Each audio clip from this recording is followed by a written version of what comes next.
forward, it's the same shot over and over again. The blue Earth allegedly bouncing around. I'm like, well, let me listen to that from the top. We never played the talk, by the way. Right. I hear a third track of audio prompting them to fake a 4-second radio delay, and I'm like, that's not the window, is it? That's not the window. The lights come up, and then it dawned on me they really did fake it. So before that, you were on the fence? Well, originally I thought they went and thought it was the greatest thing. I worshipped it by having pictures in my room for many years. And it was just Bill Casey coming out? That and looking at the pictures as a filmmaker. I'd become a filmmaker whose job was to make fake scenes look real, and I could tell that they were fake backgrounds. I could tell that the shadows intersect. I said, still, that's not enough proof for me to say such a thing as they faked it. But when I found that footage of them faking being halfway to the moon, right in front of your eyes, with the third track of audio, the CIA telling them to fake a 4-second radio delay, that's it. The two NBC News directors agreed it proves they didn't go to the moon. And the weird thing is, Joe, this is the linchpin. This is the finger out of the dike. You know, the JFK witness list, they say is 200 people they knocked off to keep that a secret. 9/11, 3,000. Maybe they killed 20 people to cover it up. Even though it killed the fewest number of people, it's the one that will enrage the public the most if they find out. Because they waved their flags, they got down on their knees and prayed, and they cried. They gave them medals of honor. They printed it on stamps and coins, and they taught it in school, the glorious moon landing. If the public, this is what the NBC News director tried to get me to understand, which I didn't understand until recently. But the truth comes out, it will bring down the corruption. It's the linchpin. The moon landing fraud coming out has to happen, or we will never have honest government ever again. Let's look at the Apollo 11 post-flight press conference, because this is a weird one. Because these guys just returned from the moon, and they look like they're in a hostage video. Boy, they look like they're at the funeral of their mother. It does not seem like these are happy guys who just returned from the moon. Scoot your head a little bit. Here we go. So look how nervous they look. Look at Michael Collins fidgeting. And obviously you wouldn't be nervous. You're addressing all these people. But it's the tone in which Neil Armstrong takes. And then after this, we're going to show the 25th anniversary speech, which is one of the most bizarre.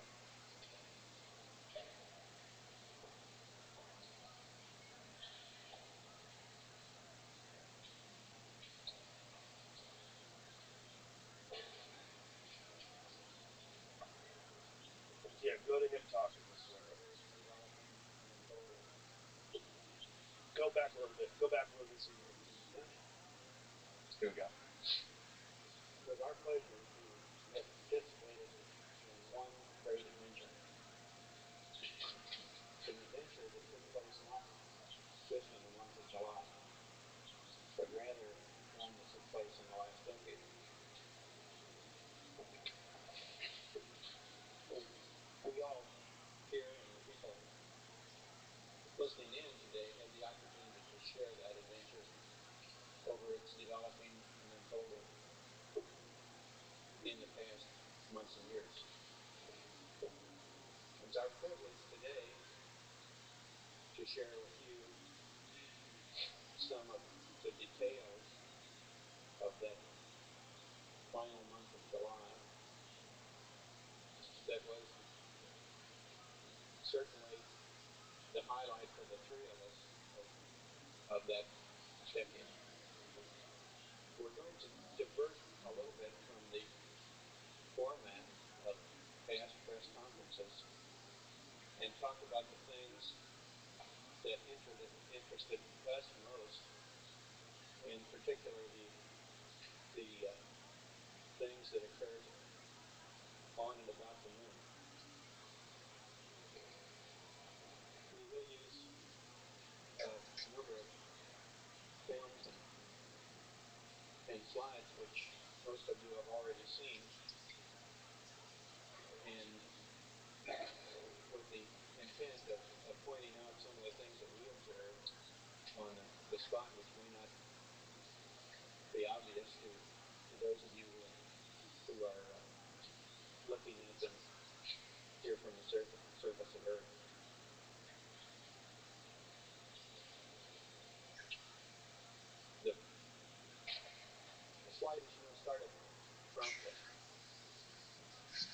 What's going on, Adam 22? How you living, pimp? Of all the events of the flight.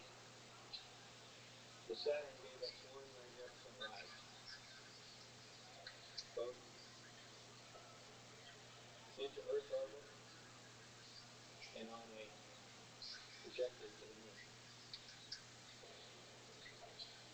Our memory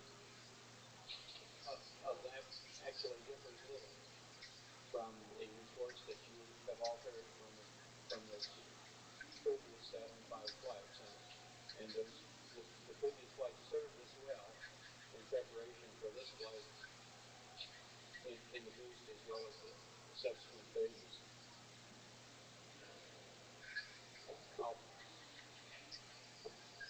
We would like to skip directly to the translunar coast phase and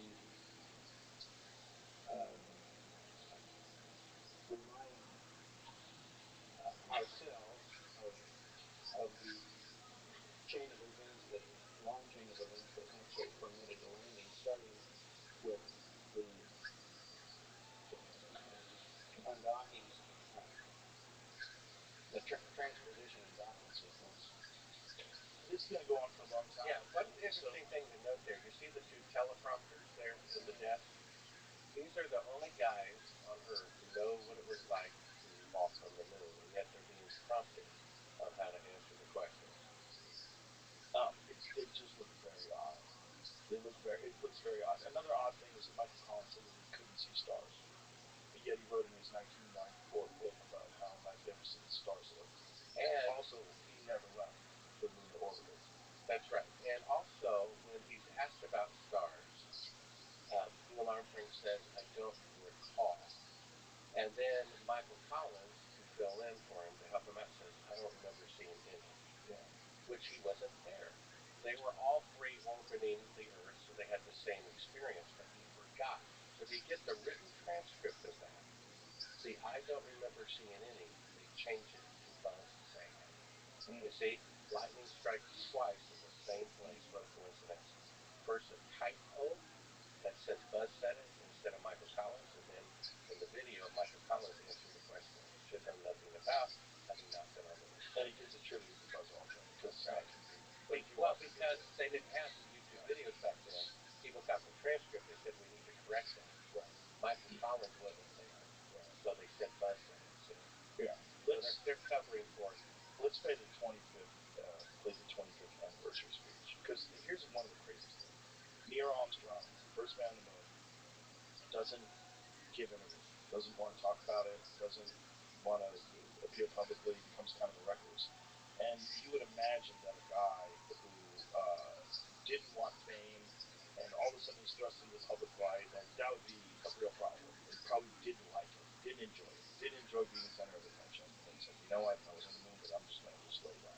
You could look at it that way. Or you could look at it like, if you have a guy from a public relations perspective, he's one of the most valuable people to interview of all time. He's the first man to walk on another planet. He walked on the moon. The first man. We sent him to another planet. He landed on our moon and he walked around. We got video footage of it. That guy would be doing good. He would be everywhere. They would interview him constantly. Just from a PR standpoint, you would kind of force that guy to do some interviews and talk about it. Because it's the most incredible accomplishment in human history.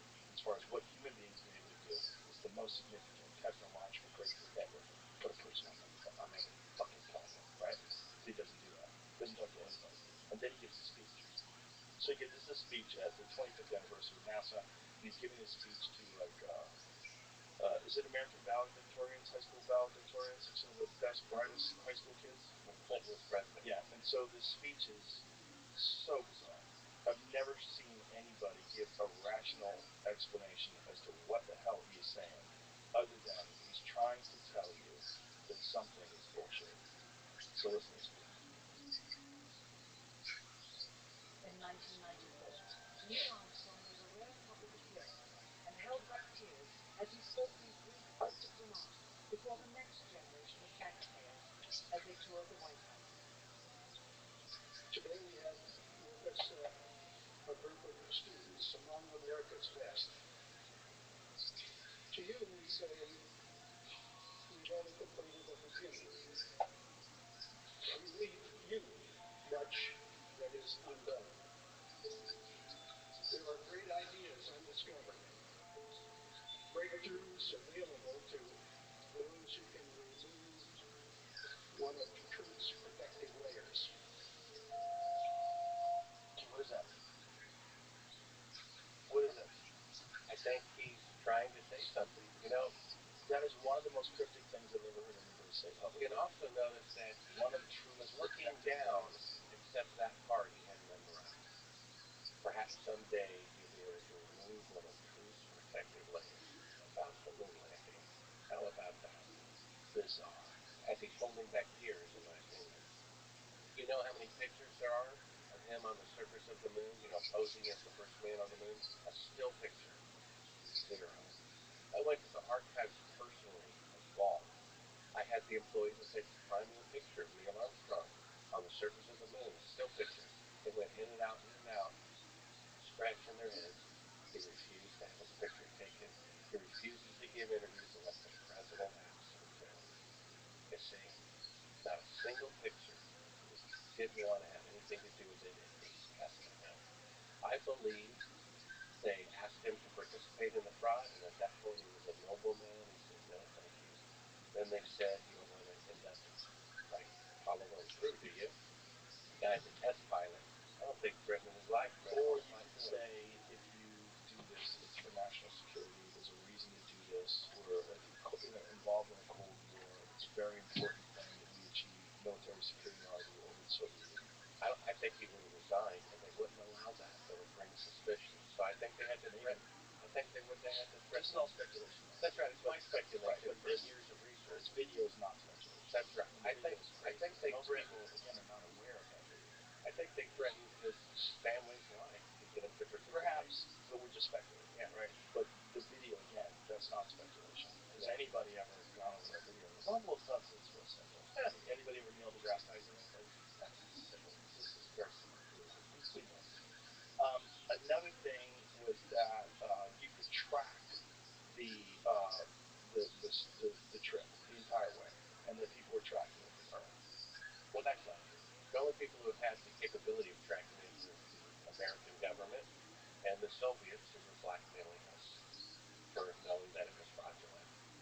So that's just speculation too, though, right? It's like, how were they blackmailing people? Is there any evidence that they were blackmailing them? Well, they obviously know that the moon missions are fake. Putin was not surprised. It was around that time that we sold grain to the Soviet Union before coffee, when it was supposed to be our enemy. And around the same time, after Richard Nixon said Communist China is an enemy, that he went to China, which is generally the inferior person visits the superior person. You see? And so he went, because I think they know. I think they found out and blackmailed them too. And we know they are blackmailing NASA for technology in exchange for not blowing the whistle. You know that for a fact. Yeah, I interviewed a guy who works for the Chinese Space Agency. It's on my YouTube channel. Right, but that's just him saying that. That's his eyewitness testimony. I understand. From talking to people who work there. Well, I understand what you're saying, but it's still like, it's a guy saying that. The guy who works in the Chinese Space Agency. But if you're gonna he might not be telling the truth. Like, we don't have proof. You know what I'm saying? Well, you have to judge. I mean, people are convicted and sent to death row based on the testimony of people all the time.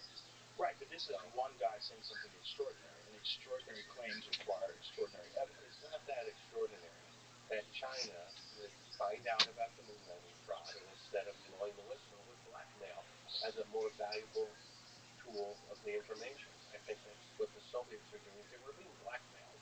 It's another good reason for the truth to come out, so we won't be blackmailed by China and Russia anymore. What do you think would happen if definitive proof came out, if Trump opened up all the files, if everybody started talking about it, and definitive proof we got to a point technologically where we are ready to travel to other planets and realize, hey, this is impediment, and this impediment could not have possibly been traversed by the Apollo astronauts. Well, if the truth came out, acknowledged by by the government, it would be a beautiful, beautiful, beautiful moment in history. Because the faking of the moon landing is so much more significant than if they had actually gone. It shows the sad, fallen state of mankind. It would be like throwing a glass of water in the public's face. They wake up, they realize they've been sleepwalking, and they look down, and they're 1 foot away from a cliff. It would be dead silence. Oh my gosh, that's who we are. Not just as a nation, but as a species. We can't even tell the truth about such a thing. But wouldn't the problem then be we would have to revamp the entirety of government? If that's the case, the intelligence agencies have done this. They really did kill Kennedy. If they really did fake the moon landing, they really did all the things that we think they did. Like, the, no one would have faith in them anymore. That's right. And maybe that'll happen. And so be it. You know, the stock market could crash, the dollar could crash, it could ruin the reputation of the United States of America, but we have a gangrene limb. William Benny, you know, worked for the NSA for 30 years.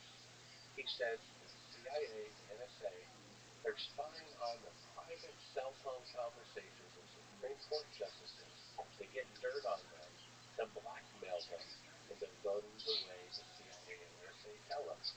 That's a dangerous situation for a country to be in.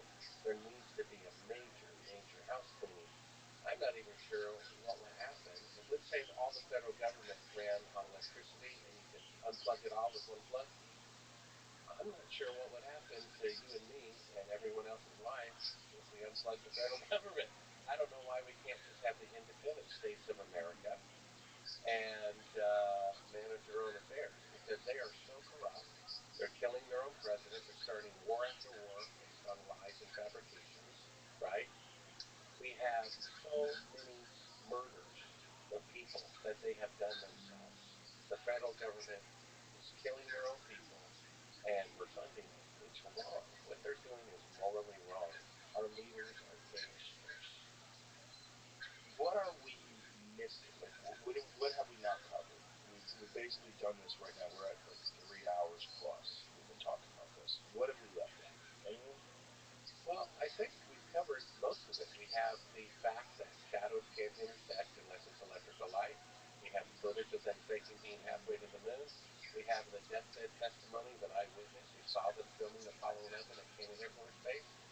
And we have the fact that you can't travel 1,000 times further into space in 1969 on the first attempt with 1 minute of computing power for cell phones than you can 50 years later. Technology has never been better in the past or in the future. That proves it. If it weren't a sweet lie that people love and don't want to give up, people would see the truth for what it is. Because that's an interesting thing, too, that you said it's a positive lie. It is.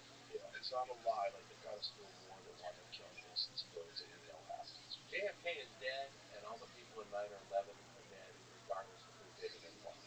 This is different. This is taking candy away from people and giving them manure. They're defending the candy. Okay. Would you be willing to debate somebody? If I get someone to come on here and prepare and talk to you and refute all this stuff? Sure. Okay. So we'll put that out there, because I would like to see that. I would like to see how someone describes that away. Okay. And what they think about this. Because I'm sure there's eyeballs rolling and fingers hitting keyboards right now. People are going to get very outraged in this conversation. But I don't think the right way to handle this is to not talk about it or to silence someone.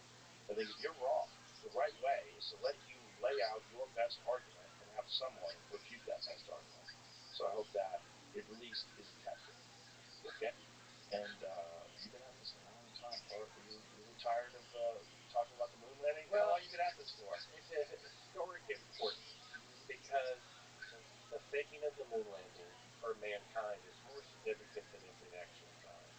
That they lied to the world, embezzled money, murdered their own people to cover it up. And to not know that truth is like having cancer and not know it. We have to know. We can have a great awakening about everything else, but if we still are deceived about the greatest accomplishment of mankind, you see, then there is no great awakening. It's a spiritual issue. It's a spiritual battle between truth. It's ironic. You know, there was a famous writer who said about the Tower of Babel, The monument to their pride became a memorial to their folly. And if the truth comes out, that will happen. Do you think that this is a subject that even intelligent people that get this information as it resonates with them, that they're going to try to ignore? Well, yeah, because it's so controversial that you instantly get labeled a kook if you believe this. the problem with intelligence is people can be smart, but only within a narrow field. Like I asked my doctor, get this, what do you know about natural medicine? You know what they said? Virtually word for word. All I know is what pills are prescribed for this illness that I was taught in university. That's all I know. They're intelligent within that narrow field, but they can't critically think. Universities are universal thinking. I was forbidden by the University of Pittsburgh after having a contract to speak to a student body group about the moon landing project. They forbid it in the free speech, free expression United States of America. You see, this is a major problem. People are emotional about this. They have to be willing to be wrong. People are so arrogant. I mean, a college professor teaching aerospace who says if Buzz Aldrin confessed on national TV that it was fake, filmed at Cannon Air Force Base, just like Bart said, he would still think he walked on the moon anyway. That's what we're up against. This is a God movement. The God of science is putting a man on the moon when it's really just propaganda. All right, Brian. I think you've eloquently stated your case, and I think you've been at this, like I said, for a long time. So I'm really hoping that someone will sit down and talk to you about this, and we can get further to the bottom of it, because the arguments are very compelling. The actual raw facts are very puzzling. The whole thing is very odd. Well, Very odd case. all this stuff people can investigate for themselves. Just go to Sabrel.com. There's 17 clips they can watch for free, and they'll decide for themselves. Okay. Thank you, Bart. Appreciate you, man. No problem. Bye, everybody.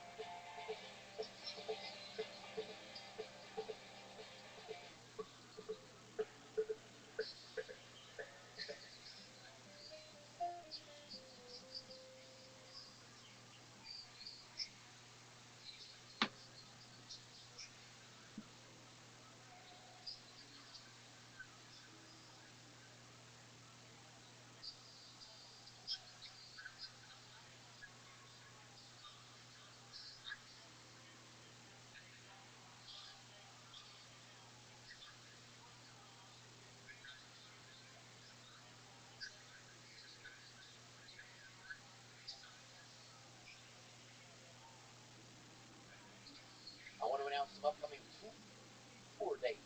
I'll be coming to see you with the Return of the Rat Tour, October 12th in Wichita, Kansas at the Orpheum.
What's happened, you bad motherfuckers? Uncle Joey here with fucking Leland. We're back. The church, the New Testament. I don't even know what it is no more. It don't matter. I'm just happy that we're back. Let's get this party started now. It's Tuesday, the 19th of November. The church New Testament is brought to you by Blue Chew. Listen, you never know how full you'll feel after a turkey dinner. Bring along some Blue Chew this Thanksgiving, just in case you bump into whoever made the turkey. Blue Chew is an online service that delivers the same active ingredients as Viagra, Cialis, Levitra, but at a fraction of the cost in a chewable tablet. And it tastes tremendous. You bump into somebody, you want to get the party started, boom, you pop it out of your wallet, and within 30 minutes, there you are, bouncing up and down like a savage.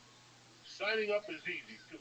Just head to BlueChew.com, meet with one of the licensed medical providers, and if you're approved, you'll get your prescription within days. Me, I love Blue Chew. I'll pop one of those things, I'm ready to do backflips. You know what I'm saying? So, Blue Chew wants men rock hard, not like these other non-testosterone eating little skinny guys with brown shoes and black jeans on. The hell with them. Blue Chew wants you to be a savage at all times. So discover your options at BlueChew.com. And we got a special deal for the Church New Testament. You ready? Try Blue Chew free when you press and code Diaz at checkout. That's right, I said free. It's a Tuesday. Just pay $5 in shipping when you use promo code Diaz, D-I-A-Z at checkout. That's BlueChew.com, promo code Diaz to receive your first month for free. Visit BlueChew.com for more details and important safety information. And ugly TVs run through your lives. It's over. They didn't put you on this planet just to give up. If Uncle Joey could do it, I can rule the world. That's what you gotta be thinking of.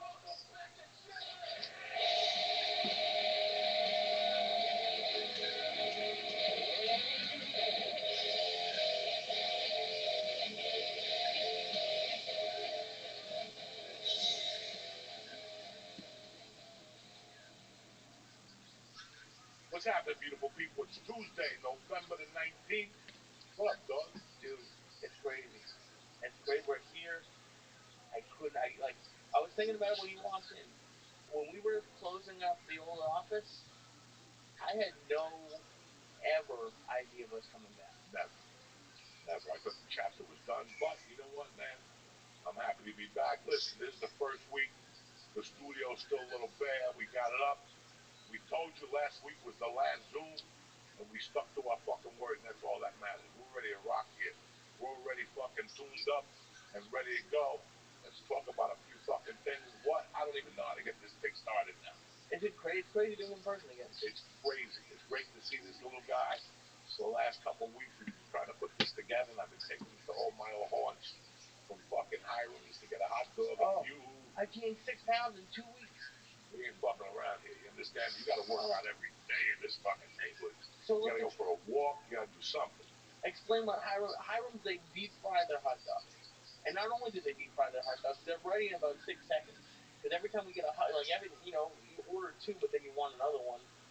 And the chili is amazing. Everything. And then they have steak fries and onion rings. And and then it's a little shack. Yeah. Like I went there when I was in the 8th grade the first time, and then about 200 times after that. That's how you become a fat fuck. And then tell them this is my favorite thing that I just found. I learned milkshakes last week, and this week I learned you have like a rotation of restaurants you call to find out what the specials are every day. Every day. First of all, I like soup, man. I'm a fucking soup dude. And there's 2 restaurants that make the kind of soup I like. Rudy's up here and the Brass Rail in Manalapan. They got the best soup ever. So I call around. If I'm going to come up here before I make the trip, I don't want to walk into Rudy's and for it to be a fucking surprise. I'm like, God damn it. So if they tell me they got Rhode Island, I get fucking excited. You know what I'm saying? Now I'm cutting people off a little bit. Now I'm trying to beat the fucking the waves. Like the waves. Yeah, the waves will give you a time. I'm always beating that fucking wave. Except tonight, they hit me with that. Go through here and we'll cut the time off by 5 minutes. Yeah. But then they put me behind some old lady. I guess the fucking,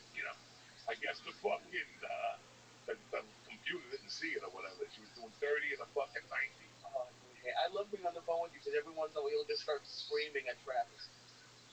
Because I think was it yesterday you were pissed? Everything. Listen, the ride up here is magnificent. You just cannot do it with traffic. It's an hour up here. You know, my brother George comes down. He always tells me it's a long ride, especially at night. Especially if you're smoking reefer, the fucking lights start, blinking. You step on. I mean, that New Jersey Turnpike. If you go on it 10 times, you're gonna get a flat one time. I did it already. Yeah. Yeah, it's you're gonna get a fucking flat one time. But it's been great living in Jersey.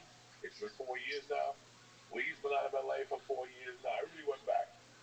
Everybody, like the 20 people we left with, I think we and the guys in Austin are the only ones that held back. Everybody already went back, but they go back every 3 weeks because Hollywood's calling. Hollywood ain't calling nobody, Jeff. Things are bad all fucking over. You understand me? I haven't worked all year. First year is 1997. Then it's November 18th, 19th, and I have not fucking quit. What does that mean to you? That means I'm getting older and uglier. Or, hey, listen, this year had a lot of people didn't have fucking work. Because I talk to different people. Right. And they'll tell me, we haven't even auditioned. I did have auditions, but I have eaten dick on all of them. Like, I bombed on all. I had an audition for one fucking line. One word. You know what the word was? Go fuck yourself. To Steve Martin in that little fucking movie I got with. Martin Short. I fucking said the fuck you. He was a New Yorker, rough. Fuck you. I thought, like, I was already cashing the bank. Like, I was already fucking, I got this. They didn't even call me back to a callback. I did a bunch of one-word auditions this year.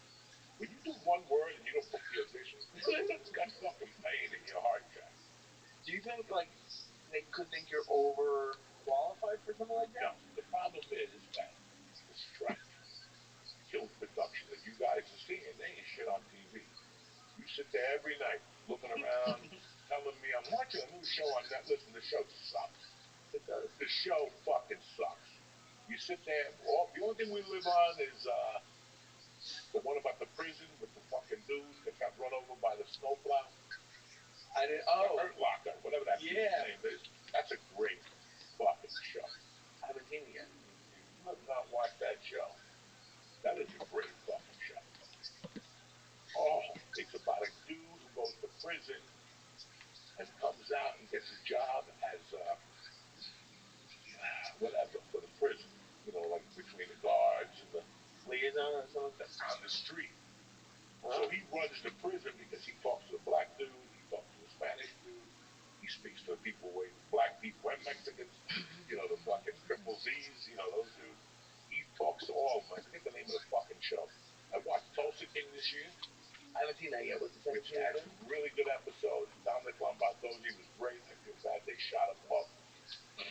Sylvester Stallone was looking rougher and rougher. Last week they were shooting him from behind. You could see like they listen to Sylvester. When are you gonna put hair on there? We can't find a fucking man.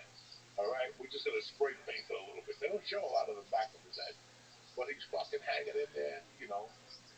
What else? I already watched the show you recommended on Netflix. That was brilliant with the kid from Office Space, and Loudermilk was fucking brilliant. I haven't seen it. But besides that, I sit there every night with my wife waiting for the fucking world to end.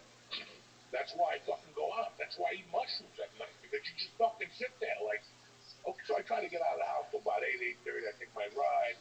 I fucking see what's going on at Carvel, what's going on at my favorite pizza joint. You know what I'm saying? I take a piss, and then I go home waiting that, maybe something good's going to be on there. Ain't shit on it.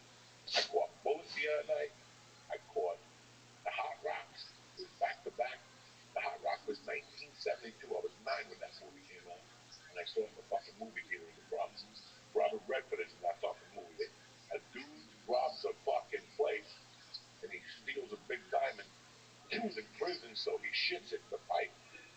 So they have to break into the jail to steal the pipe with the shit in it before it goes into the fucking New York Hudson River. Tremendous.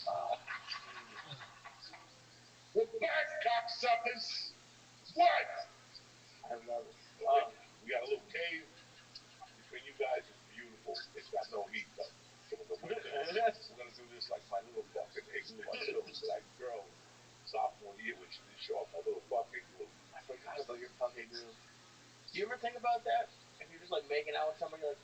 fights used to be so much cooler and like harder to do. What? Making out, just even making out. Making out? Yeah. Swap and spit? Yeah. You don't swap spit anymore? Well, no, I don't ever. I haven't swapped spit with nobody in 30 years because I don't want to hit him with a shot of bad breath. You know what I'm saying? It's either gonna eat my monkey or that's it. At least after you eat that monkey, you're like, oh, you can breathe whatever's on your breath. You know what I'm saying? Pickles. Oh, I'm in. Dude, people are like when I one of the last girls I hooked up with, I went down on her and she licked my face. All right, we're gonna have to erase that from the show because only you would meet a woman that would lick your fucking face. You know what I'm saying? Oh. But Lee's in Harlem now, and he's doing quite well. He's got the 4 floors, which is he never wants to go home. I'm sure, but no, I called this motherfucker 18 times yesterday. Man, I ain't ready to go home yet. Yeah, I see till like 10 o'clock. He just goes over there and he knows when I go in, I ain't coming back out. He don't want to make no mistakes. It's 4 floors, it's 4 floors. I told him. Everybody says, oh yeah, 4 floors, suck a dick, okay? I don't care how much you spend in rent. I don't care what your apartment looks like. Because when you get there and after you check the mail, you always got to look up those stairs and go, oh, God damn it. And God forbid you got groceries. What about that as a suitcase? I've been traveling so much. That's the worst. The fucking suitcase. That's the only part that kills me. Everything else has been cool. But New York's been pretty hard. Not last. Like you did great. I haven't bought. I had the worst show I had in 2 years. I felt like the only way I could describe it was remember when Cowboy Cerrone fought McGregor and got knocked out by his shoulder.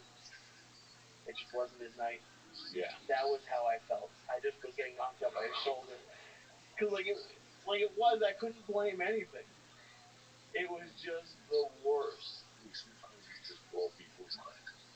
You have that effect. You walk in, they're like, what the fuck? Oh, I guess. New York's been listening, Lee. Anybody who's been following this fucking show was just starting. We've been talking about stand up for 10 years. And this motherfucker moved to New York to do stand up comedy. I mean, it's still like a dream to me that this fucking guy that used to sit in the room with all of us, from Dio to Ralphie, to, that he picked up little things. He used to go to this four-wall place. I'd give him $5 every night to sit there. Tremendous. I would go there too with him, fucking quick as he is. Oh yeah, you would do that. There were some retarded fucking people there. Yeah. And then we moved back, and he continued to do it. And he goes on the road with Josh Wolf. And this is what a comic does. And they have to pick a place. He picked New York, which was great for me because I'm down an hour from here.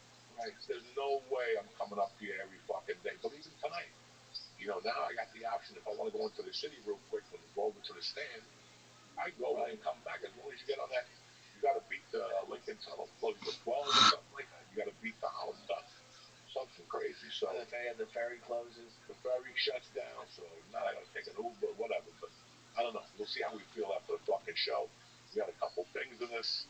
Let's see how if they kick in and shit. You know what I'm saying? Thank you for getting a comfortable chair. I appreciate it. This is tremendous. Oh, I'm gonna end up. And I even got like a little thing here. There's like a psychiatrist chair. Like if you get too high, we'll just sit you down here and we'll talk to you. What's going on with your life? Nothing. Like I played the piano in the 3rd grade. Whatever you want to tell me. Right there, we got the little psychiatrist chair. We got the couch. We have me and Lee. It's these two. If we get a fucking guest, I'll sit here. The guest will sit there. We got another beautiful fucking couch over there. And like I said, guys, we just set this up just to get the party started for tonight. I don't know who hated Zoom more. You motherfuckers or me. Okay, I fucking hate it. I couldn't do it anymore. Why do you hate Zoom so much? Because it just got old. Because then everybody wanted to fucking Zoom. It was like everybody was Zooming. People go, what are you doing? Let's Zoom. I don't want to fucking Zoom, okay? With my luck, I go on there and I hit the wrong thing. I wanted to Zoom as least as possible. And then the last year, they've been Zooming auditions. Right. They've been Zooming auditions. So if the person likes you, they'll say, set up a Zoom for 4:30. And he reads for me. You know how fucking off? I'm reading into my fucking phone, guys. Because they don't want to bring us in. Listen, all that shit's done with. People are breathing on each other all the fucking time. Look at the Mike Tyson fight the other night. If anybody's gonna get COVID, it's poor fucking Mike. He had 80,000 people breathing on him, all going down saliva. You don't see Mike with a fucking mask on till they get on a fucking plane. Listen, man, everybody had shit to talk about that night. I watched the fight. agenda. I was not gonna bet it on DraftKings, none of that shit. I just, I was curious. I had eaten some mushrooms, and I said, "What the fuck?" And I get home about 10:15. I had to go to CVS and pick up prescriptions. And last night I went for a little dopey toke. I smoked a little number, my little eat, and I get home. We put it on, and it's the Spanish girls. The Spanish girl gets the Irish girl. Then I switched it for a minute, and I came back, and they were still talking. I didn't know you had to press live. So I sat there for like a fucking hour and saying, why are these people talking so much? Why are they fucking, what are they talking about? Look, I'm getting old. Shit's out. Listen, my wife wants some fucking, everybody has those little portable vacuums now. Oh, the robot vacuum? The robot, the little tiny ones that goes around. So she got one by the fire. I don't know this shit. She don't tell me nothing. Right? Nobody knows nothing. I walk in the house. She's like, I gotta go. Where you going? I gotta go here, there. My wife is constantly fucking food shopping. You know what I'm saying? Like, I never met a woman that every fucking day, raspberries, blueberries, So, Welcome. How are you? So it's me and my daughter. So What happened with the vacuum? okay. So, I get home and I go, it was Sunday. My daughter slept out. Just chilling, dog. And we picked her up We're about watching Joey Diaz. And my wife said, I'm just Feel going to free take to home, enjoy. take a breakfast. All right, I'm going to go to the gym. And then I call my wife after the gym and I go, listen, what's going on? She's like, I'm waiting for you. Like, I got to go food shopping. I got to get this, that. You put a list out. I did. Okay. I go, what time you want to go food shopping? She goes, 1 o'clock. I go, you got bats in your head. I'm going to go to the gym and watch the football game for a little while. But then I went to eat something because after the gym I was hungry. I went to get something real quick and there was a line. I said, fuck it. And I drove home and just made a protein shake. Now it's 10 after 1. I go, fuck it. Let me watch that. You know what? Go. Go fucking shopping. I'll watch my daughter and watch the football game. My daughter's upstairs just laying there fucking doing homework. I go downstairs. You know me, my wife is out of the house. I kick off my sneakers. Nobody's going to bother me. Nobody's going to question. My daughter's not going to come down unless she's hungry or whatever. So I'm sitting there. I go out to the garage. I bang out a couple of fucking. I put a little mushroom gummy under my thing. I already had a couple mushrooms in me, so I was already feeling it. And I'm on the fucking chair just reading because I didn't want to watch TV. And I hear boom, boom, boom. And I'm like, what the fuck is going on? Is someone trying to break into my fucking house? I'm like, nah, it's daylight. Well, it's fucking 1 o'clock. Who would rob a house? I never robbed a house at 1 o'clock. You know what I'm saying? Maybe like 10, 9:30. That's a good time to rob a house. But 1 o'clock, there's neighbors. So I keep hearing this shit. And finally I go, is somebody breaking into my daughter's fucking thing? So I just went and got a mallet and a knife. I got this big fucking Rambo knife. Jesus. I got the mallet and the knife. And I walk up the stairs slowly. And I go and boom. And my daughter's like, what's going on? Why do you have a knife? I go, do you hear that? And she goes, no. I got the earphones on. I'm playing Fortnite, whatever the fuck they play. And I'm like, another idiot. You're in the house and you got fucking earphones on. That's what I need in my life. So I keep hearing boom, boom, boom, and it's coming from the fucking fireplace. I go, that's brilliant. They're trying to break into the fireplace. But I know a guy comes once a month to spray around for mosquitoes or mice, whatever the fuck is out there. The town sends a guy and he fucking. So I'm like, this motherfucker came on a Sunday? I'm like, wait a second, let me go outside and get this guy. I was going to go to the kitchen. I have a thing. I could see who's down there and I'm going to throw the mallet on him. And dial 911 or the knife, whatever the fuck I was in the mood for to throw. So I go, there ain't nobody out there. I'm like, these fucking mushroom strips are getting out of control. Because I go back downstairs, boom, boom, boom, boom. I go upstairs, there it is, the little fucking circle that's stuck, and it keeps hitting the fucking wall back and forth. It was supposed to make like a U-turn, but it got stuck on a shoe or some shit. How fast was this thing going there? You thought it was someone breaking into your house. Boom, boom, boom, because it was stuck. It kept going boom, boom. So after a while, you go, what the fuck is going on? Oh. Have you ever had someone break into your house like that? No. I did. I was a kid. It was crazy. Maybe it was me. I never knew. I didn't know you worked in Massachusetts. Nah, I never worked in He Massachusetts. he was drunk and he tried.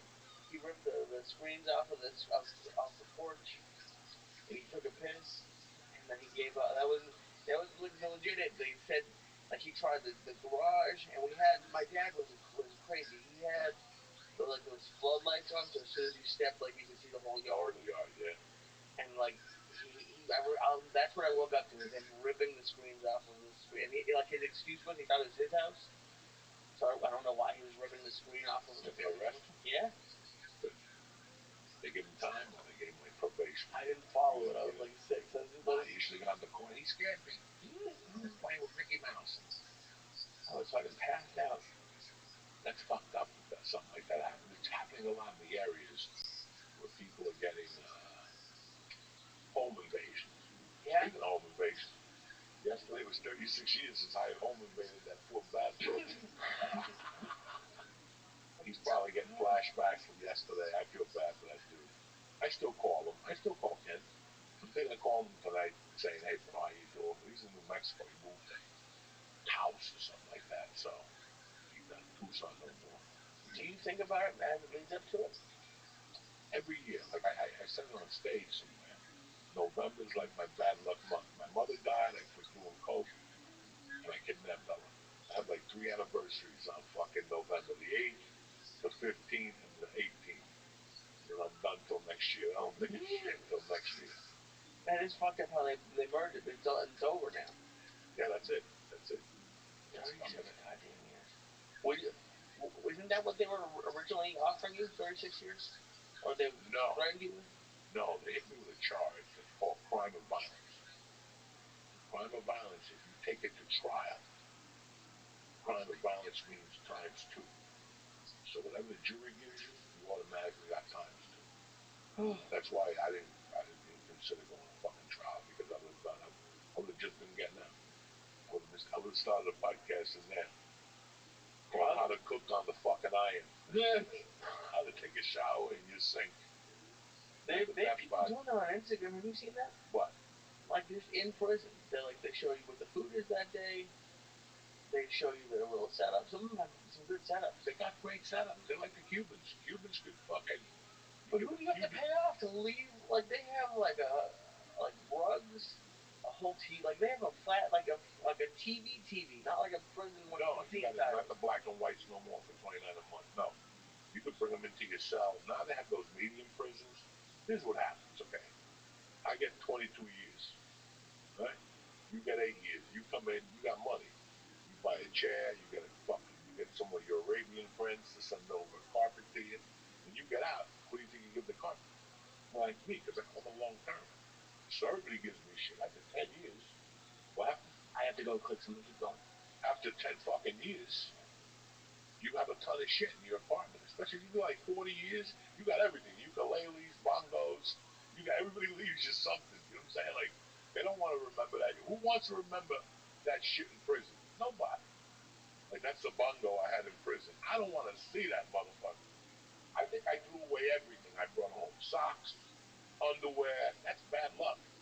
I don't blame you. I didn't bring, and that's what people do. They leave everything, except the Bible beaters.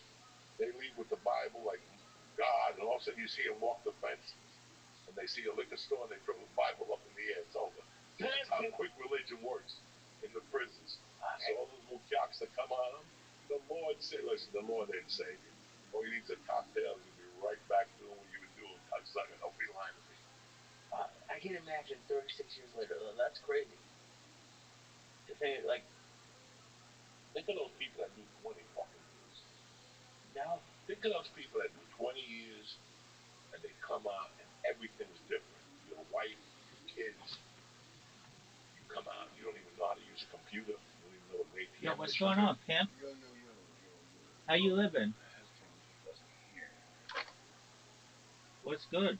It's the middle of the night, man. Oh, yeah, I just woke up to use the bathroom and see what's up. All right.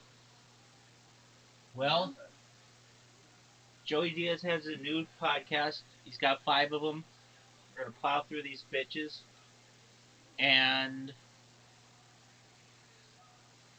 Nothing really major. I mean, we just talked like 3 hours ago. Yeah. Oh no. So enjoy, my man. I'm sure you're gonna get some more sleep. So no need Oh to yeah, I'm sure. In de- just a moment. delay you on that. You're a good snorer. Am I really? Well, yeah.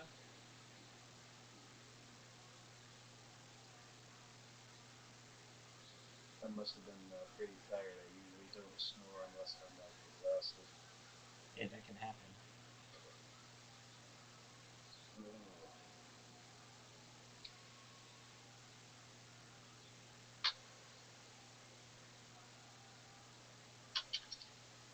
I always think of this one kid that got arrested the night I won the comedy tournament in Boulder. He was dear friends with the people I was hanging out with.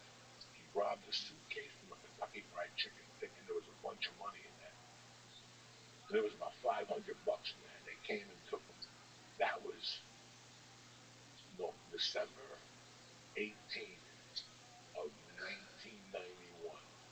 That motherfucker just got out 4 years ago. He will get out for 6 months and get another 8 years. Think about that. From 91 to like 2000, they let him out during COVID. So think about it. 91 to 2020. That kid spent his whole life in fun. That's 29 years in the system. Right. 30 years in the system. Answering to somebody, they come to your house, and you're still, you just, last thing I heard, he's working, you know, he's got, even though he did 29 years, that motherfucker got like 6 kids. What? He's got like 6 kids. I don't know how the fuck he did it. Don't ask me. I couldn't tell you, because I still talk to his nephew. Me and his nephew, he calls me Uncle Joey. We used to, I knocked his tooth out.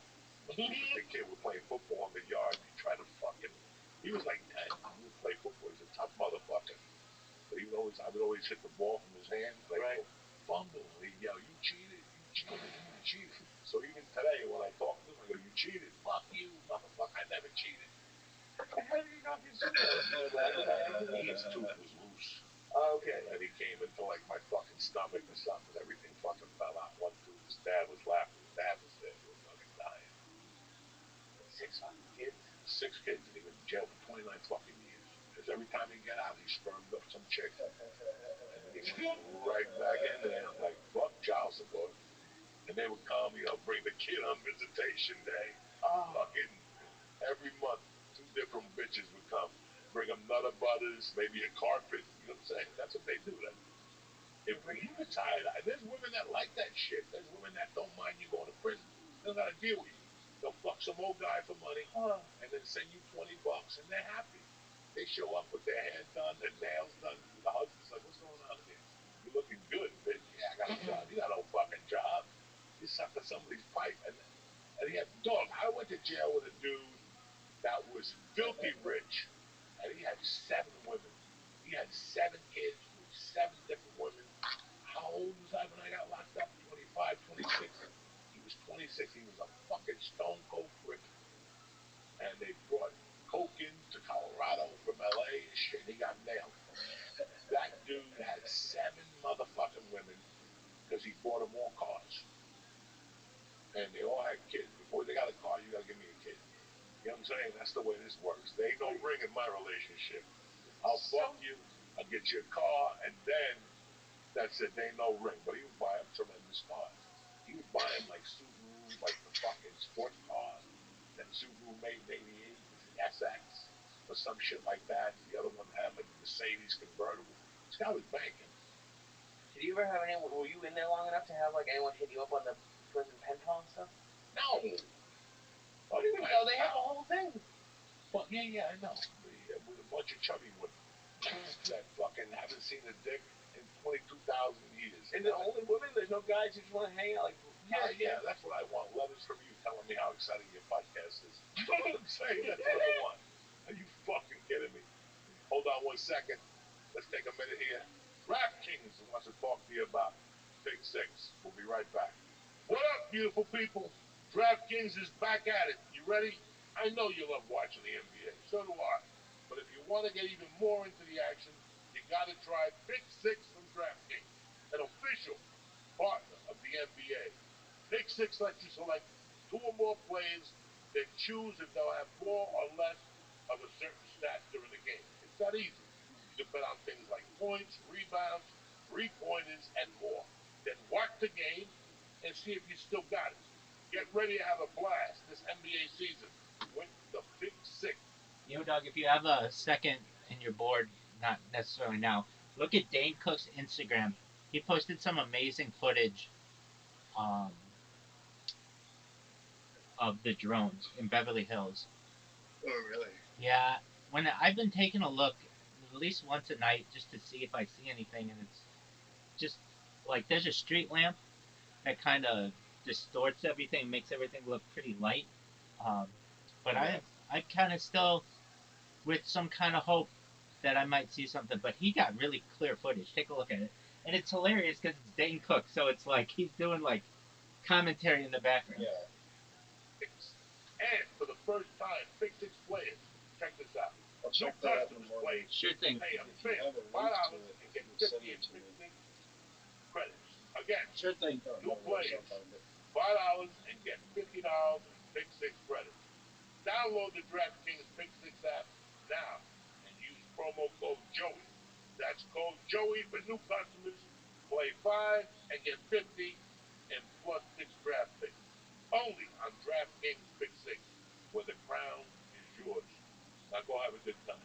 Gambling problem? Call 1-800-GAMBLER. Help is available for problem gambling. Call 888-789-7777 or visit ccpg.org in Connecticut. Must be 18 and over. Age and eligibility restrictions vary by jurisdiction. Pick Six not available everywhere, including New York and Ontario. Void where prohibited. One per new customer. Bonus awarded as non-withdrawable Pick Six credits that expire in 30 days. Limited time offer. See terms at Pick Six. Some guys or one guy, I shouldn't say some guys. One guy in the Music Biz Marty Discord is trying to pick fights with me, which it's fine. Really? Who's that? I'm ready for it. I don't know. Some guy who has that Cyrax is his um, PFP. His name is Big Rag Daddy. He's from Norway apparently or something. He's very proud to be Norwegian. Anyway, he says, "Yeah, if I remember correctly, I think he's not the most. He doesn't have like a lot of clout unless I don't think. That's okay. I want him to. I don't think he's anybody, is what I mean to say. I want him to, especially in there because Music Biz Marty has only been just extremely nice to me. He allows me to stream in there, which is super cool. And then I even asked him, "Hey, do you mind if I post a link to all my YouTube streams, just so people know where they can find me?" He's like, "You post whatever link you want." And I was like, "Oh wow, that was really nice of you." Most people are like, "Fuck no, get the fuck out of here, you suck dick," and so I'm like, bring it on to this. Yeah, and he's known me for like more than a year, so he knows that I do the same shit like all the time. This isn't anything new. Exactly. Like of anyone who's been as consistent as possible on the internet, I have for the last 3.5 years. And so this Ragnar guy goes, he says, "Rabbi Rothschild, yeah, I'm calling you out. You are a weirdo. I should have recorded that." I don't even know what he's talking about. Like literally, it's not like I did it. What? Because I ate ramen? I don't know, man.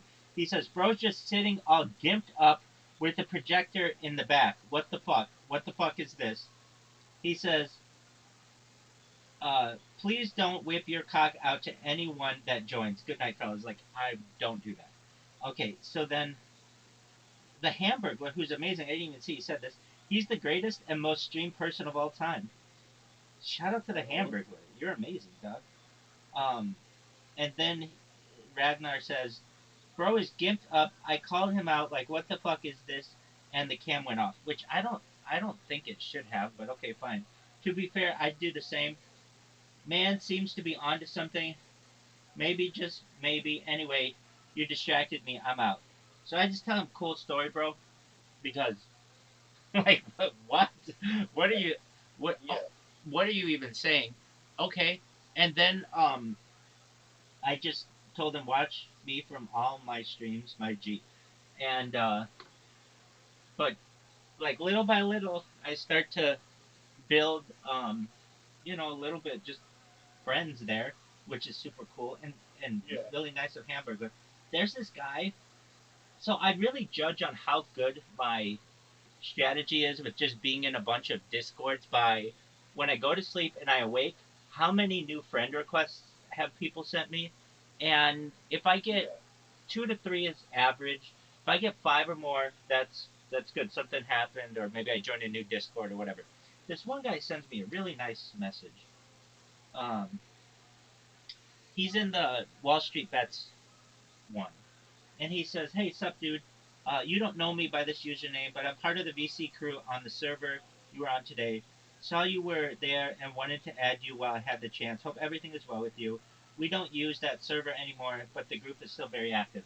And I know they don't use the server anymore because the people are fucking toxic. Like I, I don't really like using that word, but I don't know how else to describe it.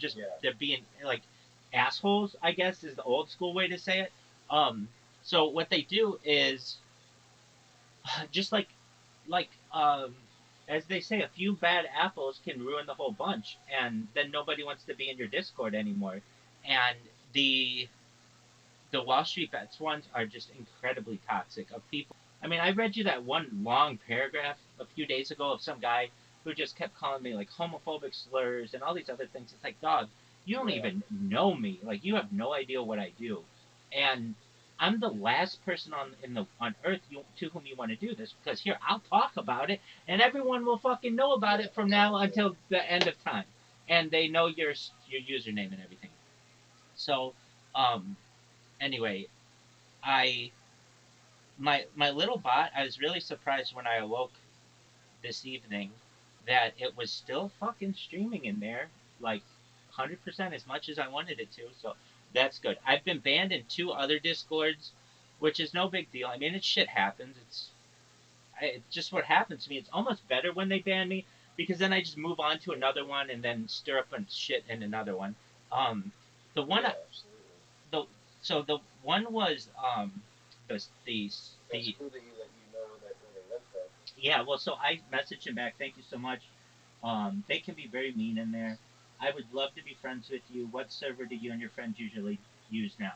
So if he tells me, that's great. If not, it just tells me that not obviously, and I know not everybody's bad, but it's just a few bad apples ruining a whole bunch.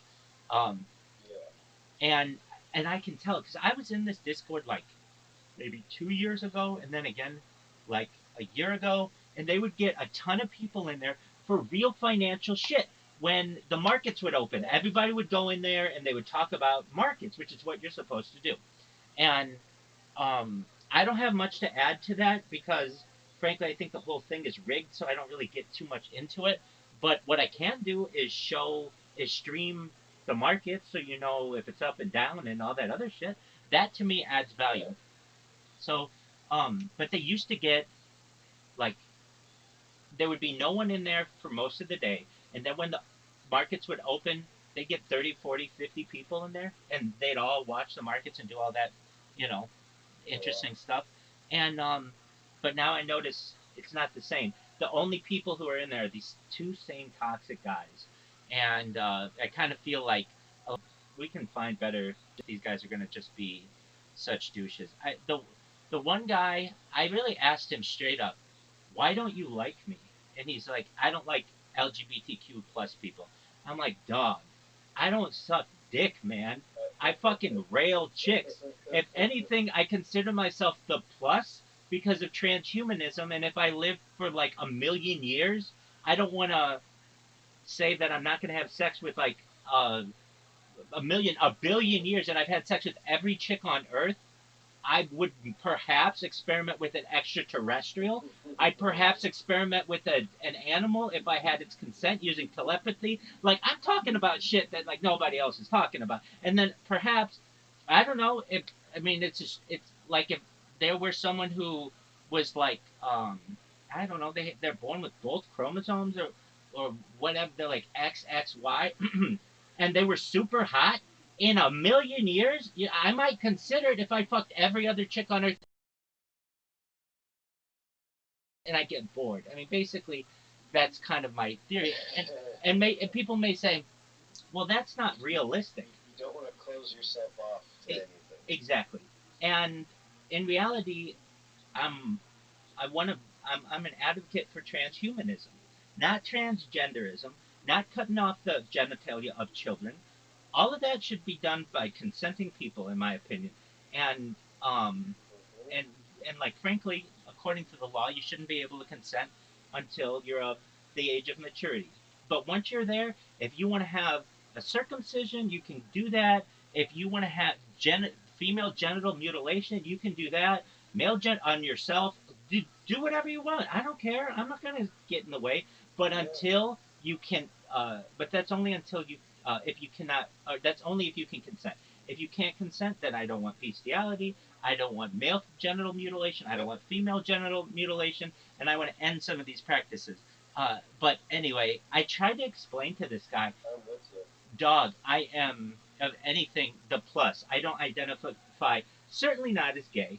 I've never fucking been fucked. I've never fucking fucked a dude. I'm not bi. I'm not attracted to dudes at all. At all. Like they're disgusting to me. Chicks, yeah, I'm cool with that. Um, okay, so well, lesbians are cool, fine, whatever. You do what you want to do. Um, and okay, so LGBT, which is generally like trans people, which I don't even know what that is. And then Q, I don't even know what that is. I mean, it's just like people who dip their toe in. I don't fucking know. And then there's plus, and no one has fucking defined plus. So I define plus as transhumanism. It's really the idea that we are in a breakaway civilization, moving away from Homo sapiens into perhaps a new type of organism that doesn't die. That's what really separates everything. It's not about your genitalia. It's not about the what you think about whether you like to wear nail polish or fucking skirts. It's not about that. All of those are just choices of humans. What it is about to me is when you start to not die. If you start to not die, then you're a different kind of species, in my opinion, scientifically, looking at it from a biological standpoint.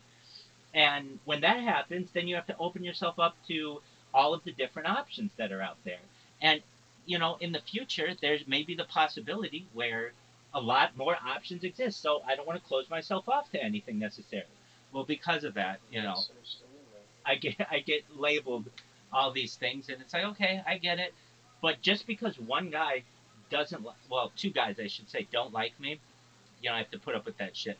But I get just the biggest fucking kick out of them having to take time out of their day to kick me out of a VC, and then it's just a fucking robot that brings me back. So I'm not even paying attention to it, and they're fucking like thinking that they're causing harm to me, and it's literally like not even. Sorry, I just came up with a joke. I want to preface it by telling you it's a joke. Okay, let's hear. I should have just cut you off and said, sounds like a lot of words for trying to say you want to suck a dick. Anyway. Yeah, but I mean, I already like started with that. Like that's not my thing. I know you don't, but I was just trying to make like a crass joke. Yeah. Like, it just popped in my mind. Like sounds like a lot of words to make an excuse. Wait, but let me counter that. Let me counter that. Let me counter that. Let me counter that. You're absolutely right. I do want to suck a dick. I do. Badly. I have a goal that once we rebuild the Beit HaMikdash, the Temple of Jerusalem, the Temple of Solomon, then I want to start humanity working on. Just one moment. Hold on. What is the word? Um, hold on. Autofellatio, where you suck your own dick. That sounds about hell yeah, man. Wait. You just gotta start yoga right now. Wait, I don't have to do that. Basically, yeah, I can get flexible and stuff, but using human growth hormone and stem cells, I'll be able to have an 18-inch dick someday if I want, or if science continues to improve. And you don't even have to bend over. Exactly. So, like, I counter that. I do. I want to suck a dick badly. I want to see what it's like. Now, from all the of my own, I don't want to suck another dude's dick. But so I even counter that. Yeah, I do want to suck a dick, my own autofellatio, which is like decades into the future, but it is a plan of mine that I love it, Rabbi. I love when you always have these answers. It makes me laugh absolutely. so much. So, but yeah, I mean, it is a lot of words to say you want to suck a dick, but yeah, but not another dude's dick, my own dick. And the people from whom My dream is to suck my own dick. absolutely, and from the people who I have and with whom I've interacted, which is not a lot of them, and it happened to be in Amaranth, if you know that streamer. It was in her Discord. Yeah. It was live in a call. I had the opportunity to talk to a guy who was able to do it and did it on camera or did it on OnlyFans and stuff. It's not that great. It's like work. It's a lot of work. There's a Bill. It seems like it would be. Yeah, there's a Bill Hicks joke. Shout out to Bill Hicks, R.I.P. Where he says, "Ladies, I'm just gonna make it very clear to you all. There is only one reason and one reason only that there is a man next to you, and that reason is that that man cannot suck his own dick. If he could, I would be in a manless theater here, and I wouldn't even be here. It would just be a bunch of women in here because we would all be at home sucking our own dicks. And That's fucking hilarious. there's some brilliance to that. Um, but yeah, I mean, I really do envision a day where autofellatio is a thing, and I want to suck my own dick. Yeah, and if you, I don't know, you reach that goal, man. I hope so too. I mean, it's good to have plans. Hey, the only difference between a dream and a goal is a plan. And yes, yoga does it does get involved in that, but it's much easier to just take a needle, stick it in your dick, and have it grow bigger at a certain point somehow, some way. But within the next 30 years or so, that will be a reality, most likely. And hey, let me just say, I would love to be the Neil Armstrong of that project. Picks.draftkings.com/. I would love to. Hopefully, it doesn't wait. Promos. We're back, bitches. Oh my God! Don't forget, Big Six DraftKings. I forgot what I was talking about there for a second. I just got hit with one of these jokey fucking little pens. What are they called? Joke and toke. Joke and toke. A gram of weed in the fucking thing. You light it. If you're sick of smoking, you put the cork back on. It's like having a hemorrhoid. You know what I'm saying? You can stop shit whenever you want. You stop yawning. What do you mean half a mushroom? He's yawning like Zombo over here. If I chew it, you think I want to walk around and a normal just yawning, looking fucked up? Can you believe this? What do you mean? Can I? This is what I live with. Who can stop yawning? Who can stop you? You just go, I'm not going to yawn no more. That's not how that works. And that's it. Wake I'm up. not tired. I give you I'm an not open tired. yeah. Remember? Yeah. Say that to yourself. Yeah. Who says yeah to Just themselves? say that. That's how you wake up. Bro, the Chinese say it all the time. No, they don't. I mean, one Chinese person has ever said yeah ever in their life. Sleep. That's how you got up in the morning. Yeah. And that fucking, that gets you excited about the day. Speaking about excitement, man. We were going to talk about it before, but somewhere we got a little disconnected, discombobulated here. It's the first podcast together in a room since we did it in my fucking living room with the cat. But for a guy my age, the Tyson thing was really interesting. I mean, people were talking shit after the fight online, Jake Paul. It wasn't really about Jake Paul. It was really about Mike Tyson and what this guy's fucking been through his whole life. And how he got robbed and fucking, everybody robbed this poor bastard. Hold on. The couch is not a virgin no more. You know what I'm saying? It ain't a party till somebody farts on the couch. It's an empty fart, though. There's nothing. That was a protein shake. So. But, How do you know? Because that's all I had. I had a bean and rice and cheese burrito after boxing. Yeah, that sounds like yours. Well, salsa. That's it. No meat, no nothing. But anyway, you interrupt. I'm so sorry. Mike Tyson. Mike Tyson. So, think about that man's been through. I don't know if you people even know or remember. A couple of years ago, he lost a child on a treadmill. I know. A child on a treadmill, you know. And then we were lucky enough to meet him, do his podcast, go down there a few times, and he's a sweetheart of a fucking man. But there were times during the fight that I felt really bad. Like when he was walking in, I don't think he knew where he was. I really don't. At the end? No, in the beginning, when he was walking in, like it's like something like somebody said, Mike, you know, I think you could fight 3 rounds, and he's like, yeah, I think so. You know, it's like talking to me. Hey, you have any interest in going to Europe? Yeah, I think so. Yeah, good. And all of a sudden, those motherfuckers call you 2 days later and go, hey, you were talking about I could get a fight going and I could get Netflix to come on or whatever. And then it just kept. And then he got sick in June. That's why they called it off. Right. And what knows the reason? I know he was in the hospital and he was very sick or something.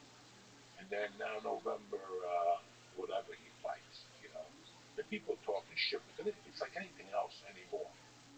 You know, you show somebody a dollar bill, and instead of going, "Oh, that's a dollar bill," they go, "Oh, it's dirty. It's got coke on it." He didn't get the fucking point. Mm-hmm. It's like when Bruce Lee smacked that little kid in the beginning of Enter the Dragon, and he's telling him, "Throw a kick at me," and he goes, "What did you feel?" And he goes, "Let me think." He goes, "You shouldn't fucking think about it. It should just come to you naturally." And he says something in there. He goes, something about looking. It's weird what people look at anymore. We're all looking to tear down people. Mm-hmm. It's you go online. I mean, my wife said to me, she goes, if you go online right now, they're tearing up this fucking the buffer event. It was Netflix's first time for doing a live thing like that. I mean, it's fucking sport. That's a lot of people in a lot of fucking houses. How many fucking people saw that? It was the second biggest Netflix show, right? Has to be millions. Compared to the roast. So And you can rewind it. Like for Netflix to be doing any of this stuff is crazy. that's where it's going. Mm-hmm. Netflix Very took a true. chance. They flew Charlize Theron in there. They had Shaq there. They had every fucking celebrity in the world down there. That costs money, guys, or they post certain things and give them a special or something. Yeah, who the fuck knows? Who knows, you know? But I got to see this guy, you know, like I go to jiu-jitsu and I get pissed off the second time I roll because I can't finish a 5 minute round. And that's me fucking jumping up and down and lifting weights. And I saw him at the end of the 8 rounds. I thought he was gonna fucking die. And I know that feeling. You just start getting tingles in your body. You don't even want to move. Yeah. You're like, this is it. This heart's gonna blow up, man. You know, my fucking watch is going. That means you're over the fucking threshold of 150. Your heart rate. Like I'm supposed to be at 125, but then 150 is where you should work out at. I don't know. I'm no heart specialist. But just all those things. That guy took a hell of a fucking chance. And he got punched. He got nailed a couple times. I mean, somebody said, oh, 16 minutes, I can do that stand on my head. You know what, man? Not when you got Jake Paul in front of you. Right. Your heart is beating. In front of how many? Where was it? No, forget about it. In front of fucking 80,000 people. Right, that's what I mean, yeah. I'm talking about in front of a 27-year-old, roided up fucking kid that is strong. If he hits you with a fucking left hook, you're going to see pigeons. I don't give a fuck who you are.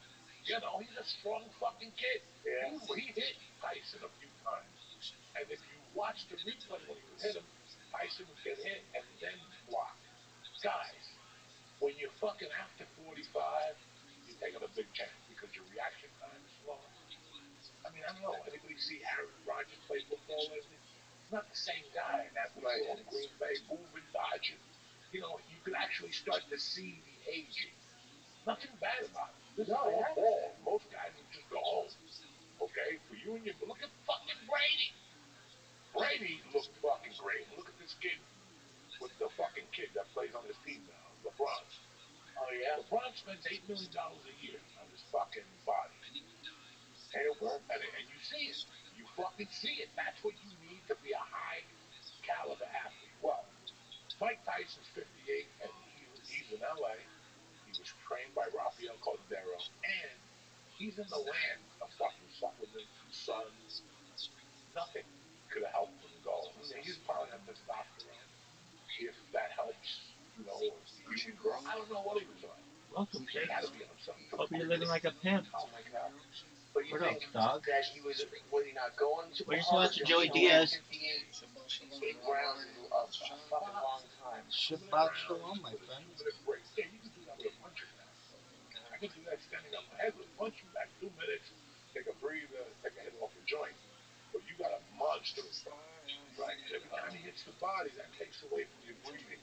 Every time they hit your head, but you could see, if you see when he would connect with him, he would, like, the hand would be here, and he'd go, it was too late. He already got hit. You know? I'm not laughing. I'm not laughing. What happens after people. For you guys right now, because I've seen a bunch of old people, old guys play shadow box at the gym. I went to the gym today with like 3 dudes shadow box. Yeah, are you being serious? Mike Tyson fight. They're gonna be a. Do you know who that is? Yeah, dog, I'm live in his Discord right now.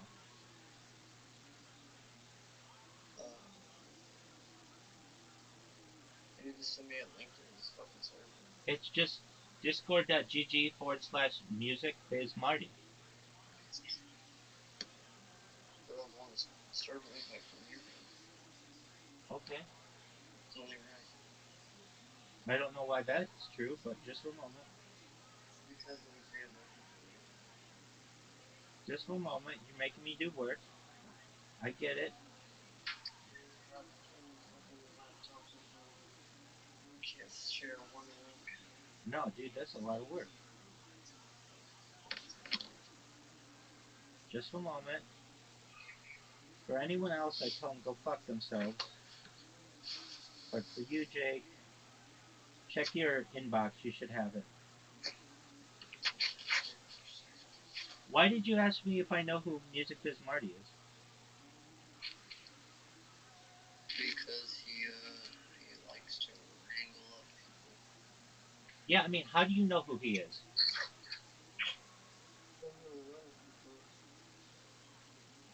I just wanted to see if anybody that would get. Did you find out about me from him or no? No, I don't talk to that man personally. To be honest, I'm not even a fan of what he does for content. I understand. I'm just familiar on. I understand. Yeah. Actually, Caspian C found me through Music Biz Marty, as some other people. So, yeah, you should just know that that's kind of crazy. I'm pretty well known in there. It's just Music Biz Marty's a lot bigger than it seems. That's why you're probably in the chat. Yeah, it seems that way. That's really cool. The reason why I say that's really cool is you just like normally people will ask. This happens 100 times There's gonna be a out bunch of of old guys 100. getting their ass kicked pretty soon. Every day, Just some a old moment. guy gets knocked out. The Bronx. He's gonna go out with his little fucking shorts on. So he had when he boxed in 1920. Generally, if you ask me 100 different streamers, I get asked He's gonna maybe challenge somebody. They gotta knock him the fuck out. I get asked 100 different streamers, and I don't know any of them because I don't really watch streamers. I only watch myself. Well, you made enough content to most definitely be on the runner-up for the locale. But Well, you're not going to be as bad as Cyrex or Gangbang. so you know all about them. Yeah, you're absolutely right. You know all about them very well. Well, yeah. Did you get my invite? Big Dog, did you get my invite? Yeah, I got you in there, so I was talking to my friend over here. You're good. Is your friend on Discord? No, I'm not talking to him. I'm talking in real life. All right, very. He's working on his bike, and I told him it's too cold back inside.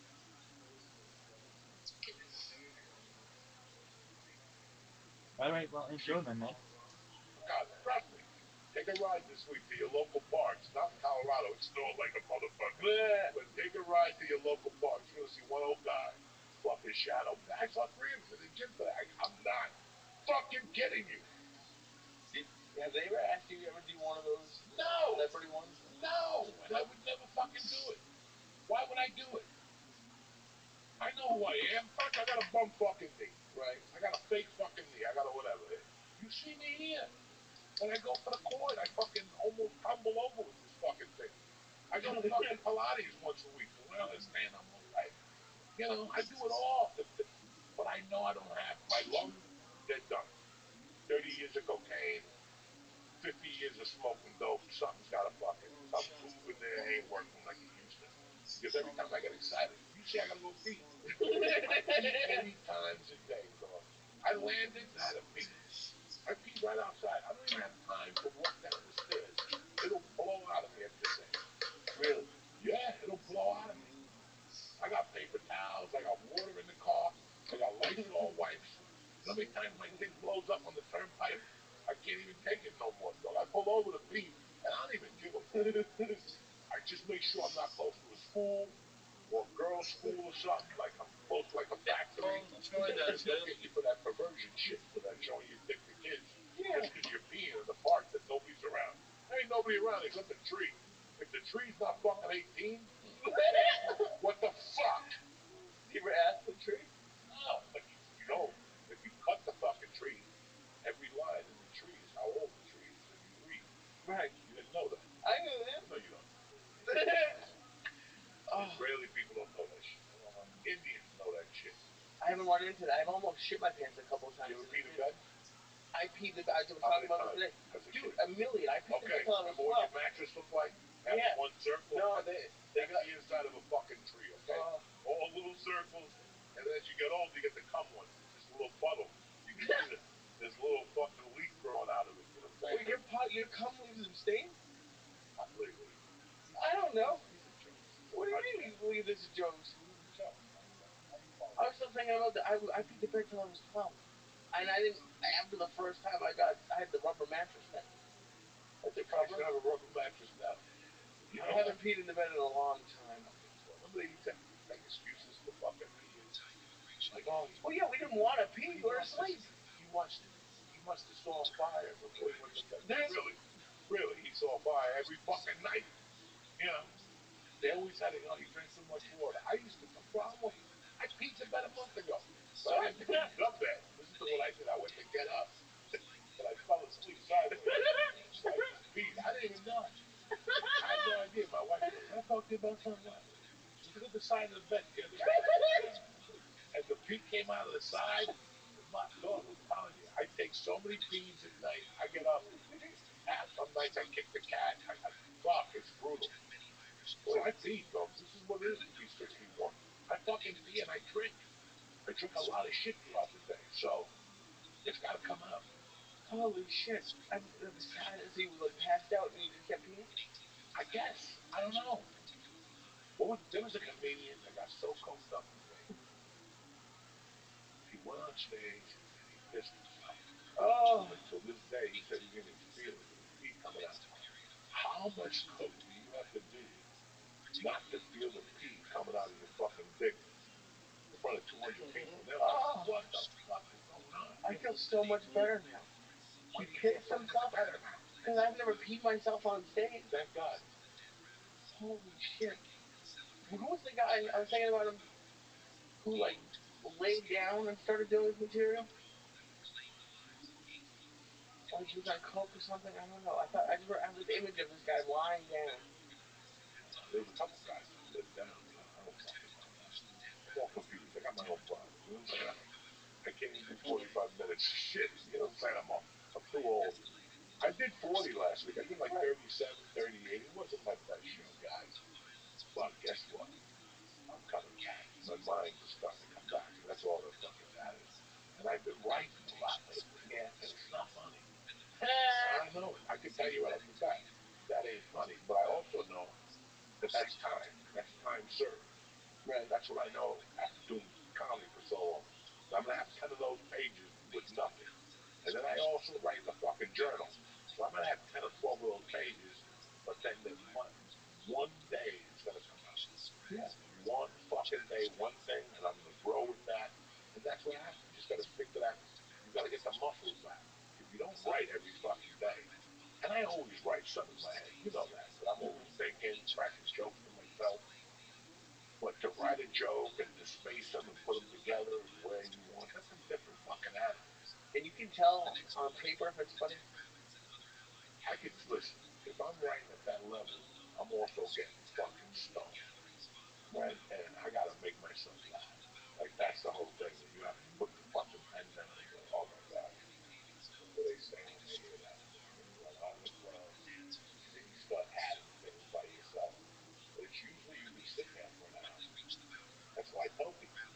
I tell people, when you sit there with a notebook, it's not the first half hour. You're not going to get dick.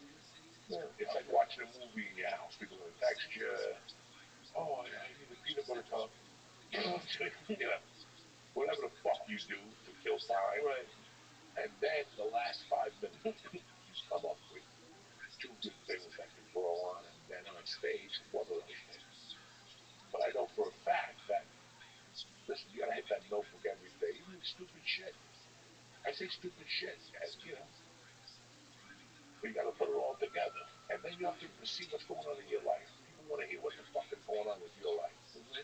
Like, what is really the nuts and bolts of your life? Well, how do you feel about that? Yeah, dude, you were teasing me a little bit last night, but I've watched the last couple of nights. I've watched 2 of Tom Papa's latest specials, and he does a fantastic job. Writer. Oh yeah, that's He's why I a watched. great writer, and his delivery is so deadpan and so. And he repeats stuff.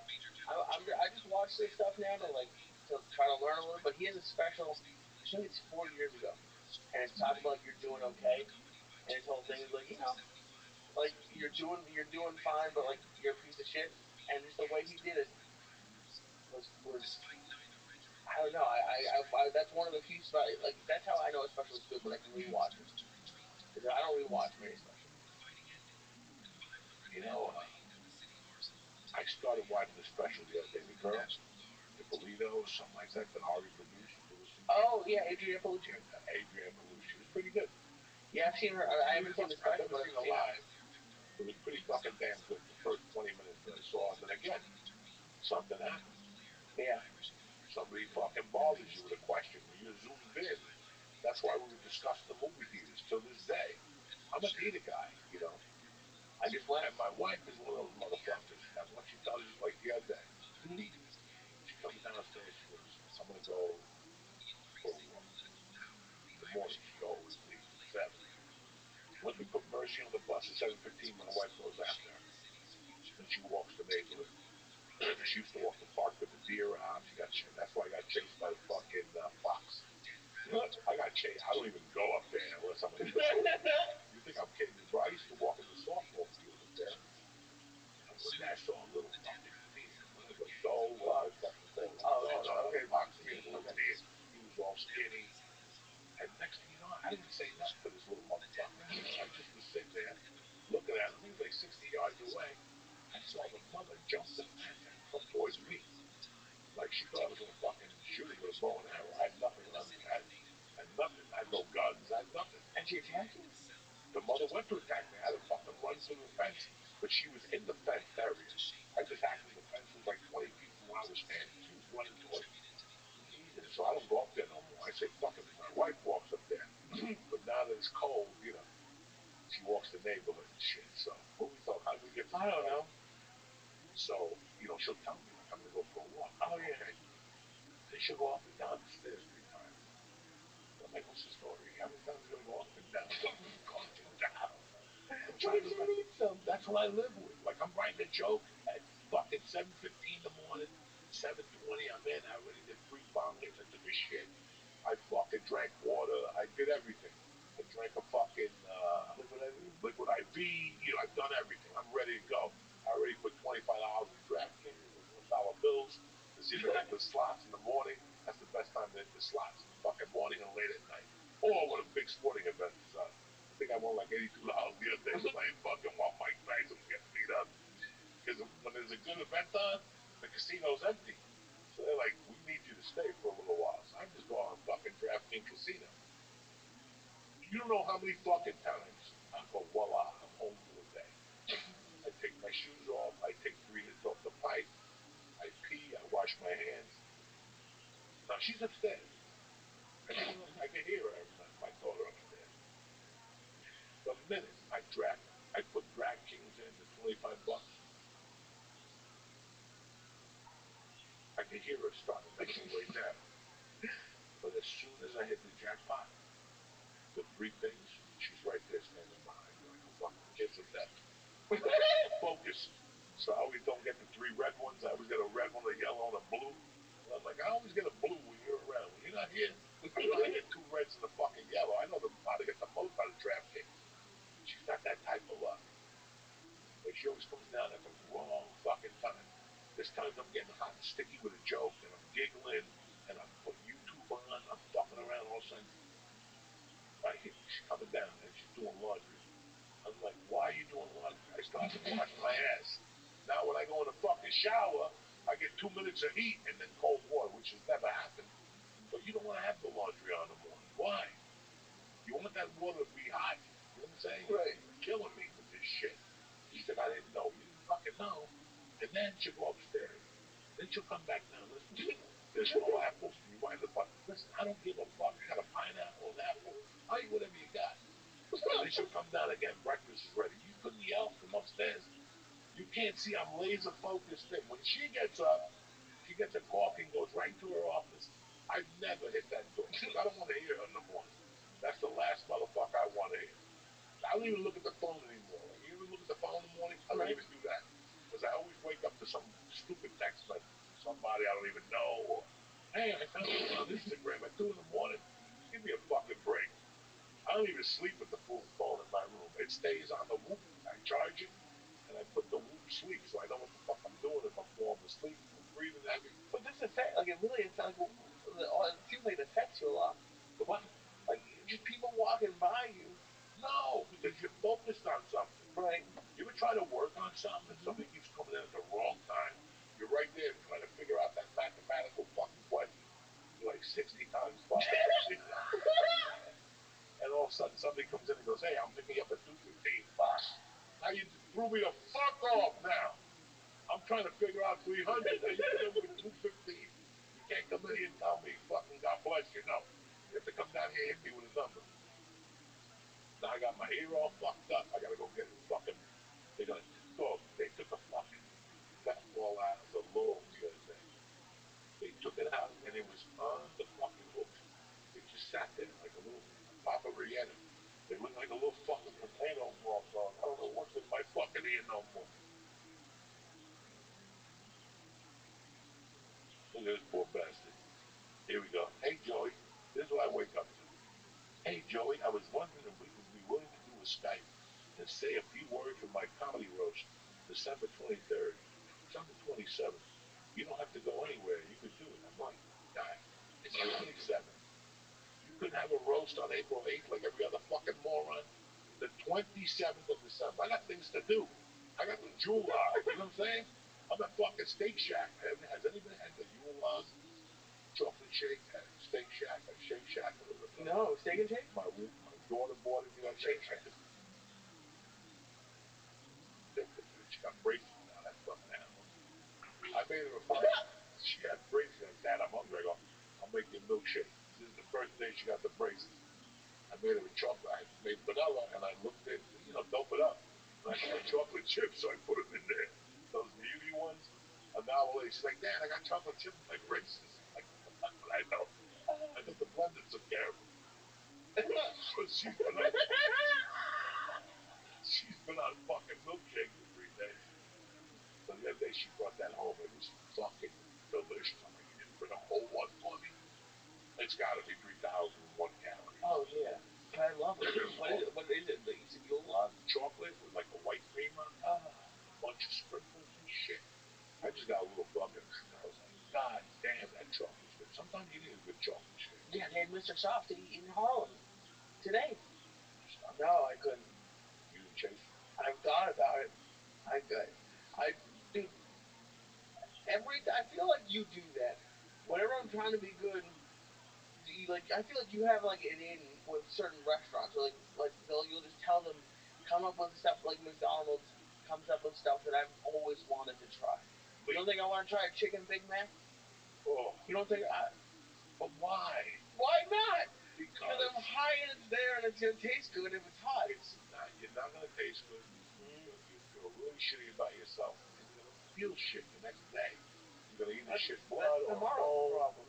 Well, that's tomorrow's problem. Why would you just like? I'm not going to eat it. I'm not eating it. This fucking guy goes to a diner. He never knows before. We got 22 diners in the area. Not my brother. He's got to go to a diner. I don't know. I stopped over there. Why would you stop over there? We grew up at the fucking diner on Bergen Boulevard. Grew up in it. I still remember in the 80s going in there for the toasted fucking corn muffins, the genius. He wants to broaden his horizons. Yeah, to get a cheeseburger. You know what I'm saying? I can see if you want to go out there for chicken masala, I got a cheese. Oh, I shit my pants. That's what you get. Is that what you want to do at your age? Shit your pants with a little chicken McDonald's sandwiches? Be my fucking guest. We live in America. Why think RFK became fucking president? Whatever the fuck they did. The czar to fucking help us. So that's how good they're gonna get now in McDonald's. The what? Like it'll be healthy. No. The best they could do is close that motherfucker down. That's true. But they'll never do it because Mickey D, the father, will give fucking Trump $2 million, and there goes, you keep putting sugar in the French fries. See, that's the problem you have. So then you have to decide what you want to fucking do. Oh right, but I like they. Oh right, what? I don't know where it started. I just know that you. It always feels like when I'm trying to do something, they come up with shit, and I feel like it's you. Like, oh, that's how it was with Mr. Softy. No, I can't stop at Mr. Softy at 11 in the morning. Yeah, but I call Mr. Softy. I feel like you do call Mr. Softy. Sit outside your house and fucking ring his bell. Yeah. You got some fucking wild imagination. You would do that. Christ. I can see if you said, Joey, you know, somebody stealing my underwears and selling them to old people for a small $2 to sniff them. I have been missing underwear. Is that you? No. I swear to God. You wait. To old people? I don't fucking know. I'm just saying. I can see you may think coming up on the radar. Right. But what would I have to do? That means I have to give Mr. Softy $20 to go to your fucking neighbor. I feel like you would do that. And stand outside. Yeah, if he was selling poison.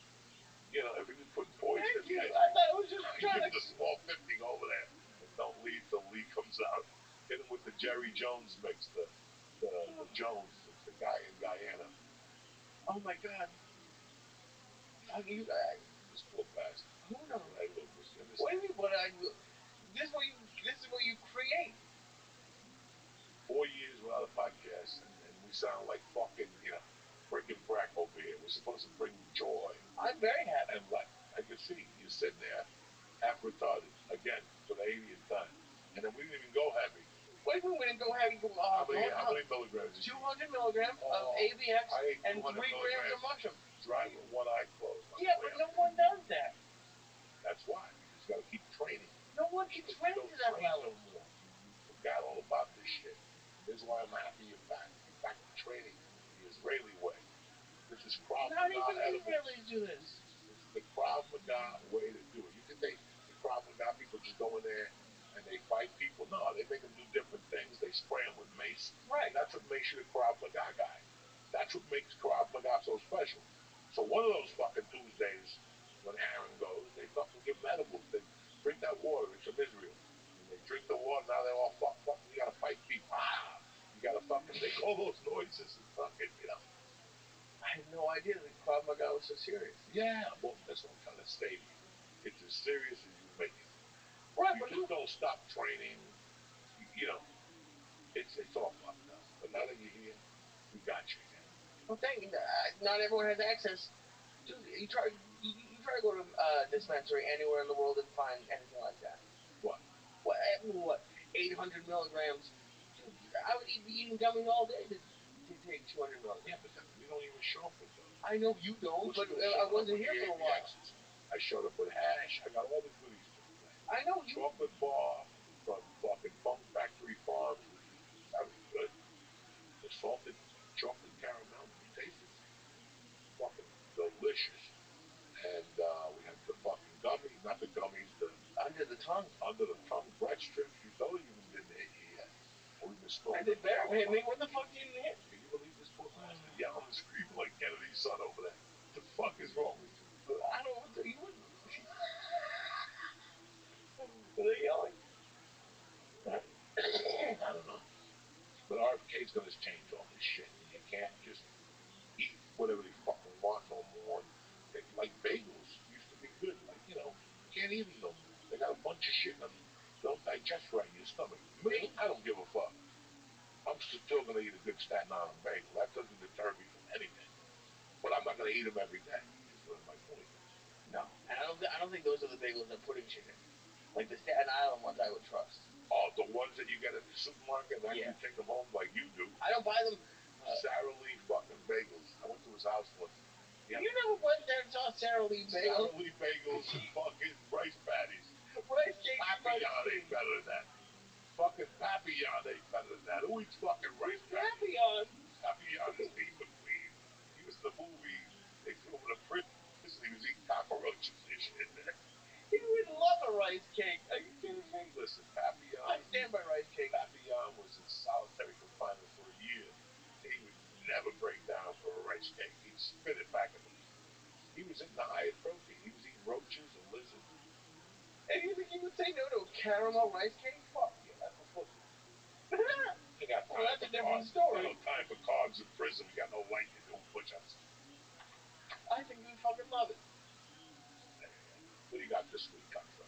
This week I'm at Parks Casino on Thursday. Oh shit! And Friday and Saturday I'm with Joshua in Des Moines. Oh shit! Des Moines, Iowa, city of excitement. All right, what else? They have a pizza place with they put Chinese food on the pizza. I was gonna make it a surprise for you. What do you think about that? They have like an orange chicken one and a crab rangoon one. Man, go down there and knock yourself out. Don't come finding me with a crab rangoon sitting stuck in your asshole. Cream cheese and mozzarella pizza. Who does that? That thing's gonna get wedged in your ass. That little fucking wonton is gonna be sticking like that. You're gonna have 3 black dudes in Iowa trying to pull it out of your asshole. How do you think it's gonna get in my asshole? Because it's not gonna come out of your intestines. Why am I eating this wonton whole? Because how are you gonna eat the wonton? I'm gonna chew. It's called like Mr. Fong's. Okay, you go hang out with Mr. Fung. I'll be right here eating fucking nice Chinese food. Fucking, you're gonna get Chinese food in Iowa. You know, listen, those are the It's leftover not Chinese food, motherfuckers. it's pizza. The only Chinese people left in Iowa are the ones that left over from building the tracks. Oh, well, those probably make good food. And you remember remember they used to throw them over the ledge with a stick of dynamite. What? Chino, come here. Throw them over the ledge with a stick of dynamite. Boom. That's the reason why there's Chinese people in Colorado and fucking Iowa, because they did the train. They're part of a Nungu network that brings heroin into the country. That's why all those little cities have fucking heroin. I didn't know. You didn't know that shit. See, Uncle Joey here to fucking break it. Guys, You think you goofing on them, going ha ha ha. I'm well. How are you? This mother. you're fine? I'm great. Yeah. How are you? Nice. I am kind of sick. Oh no. I yesterday slept 7 hours. Wow. Bravo, girl. That's very good. Wow, you are streaming for 3 years every day, yeah? Yep. More. From like Amazing. 10 from like 10 different cameras. Yeah. But nevertheless, it's a start. Good on you. So, if you would just bear with me one moment. I have to go to the bathroom. I'll be right back. Okay, okay.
I'm back. So, did you have um, a lot of people come and watch you? Kinda. I think 10 people. How many do you know? How many I know before? No, how many people came in and watched you? I think 10. I think 10.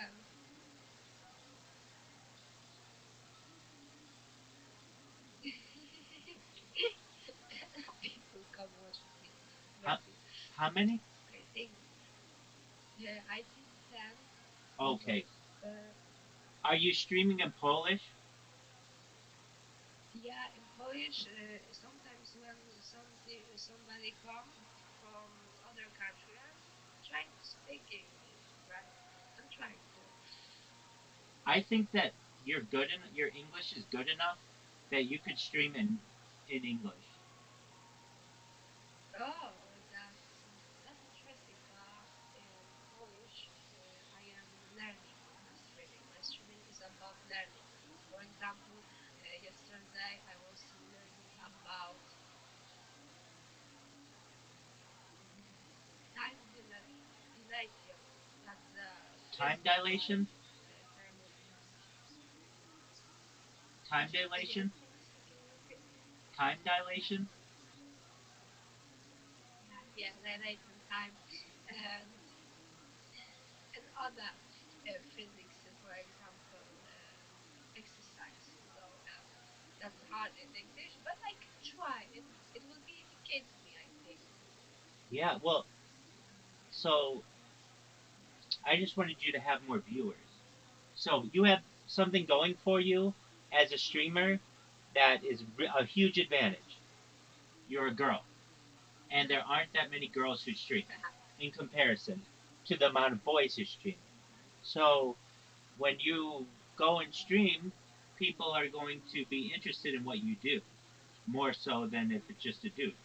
And so if you're looking for more than 10 people, I would recommend perhaps English streams. But if you do that, just know that there are a lot more English speakers. But like, for instance, I would have never seen your stream, nor would a lot of people, unless you have the settings as Polish. But I get what you're saying. Um, do you know what language reactor is? That what a language reactor is Yes. reactor. So you know how I'm able to make my videos different languages? How? Just for a moment. Okay, okay. No problem. But the half of this what you said, I understood. I understand. How is how's it again? I think. Hello. Hey, what's Hi, going on? hi. I can How are you? I feel good today. Good. Today, Very good. and you, Very good. everything Very good. good. I think that you should download something called Language Reactor. It allows you to watch videos in both Polish and English. It's how I watch all my YouTube videos in multiple languages. I think it may help. Myślę, że powinieneś pobrać coś, bo Language Reactor pozwala oglądać filmy zarówno po polsku, jak i po angielsku. Tak oglądam wszystkie moje filmy na YouTube w wielu językach. Myślę, że to może pomóc. It is free. I will send you the link to it, and I can help you if you need help. It's very easy to use. Jest darmowy. Wyślę ci link do niego i mogę ci pomóc. Jeśli potrzebujesz pomocy, jest bardzo łatwy w użyciu. Okay. What browser do you use? What browser? Hold down the... What browser do you use? Jakiej przeglądarki używasz? She said brave. Oh, she said Brave. Thank you. Interesting. Okay. Very interesting.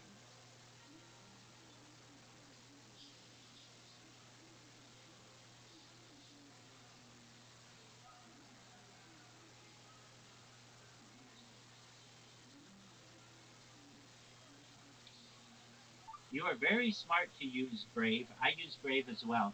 Do you ever use Google Chrome? Jesteś bardzo mądry, że używasz Brave. Ja też używam Brave. Czy kiedykolwiek używasz Google Chrome?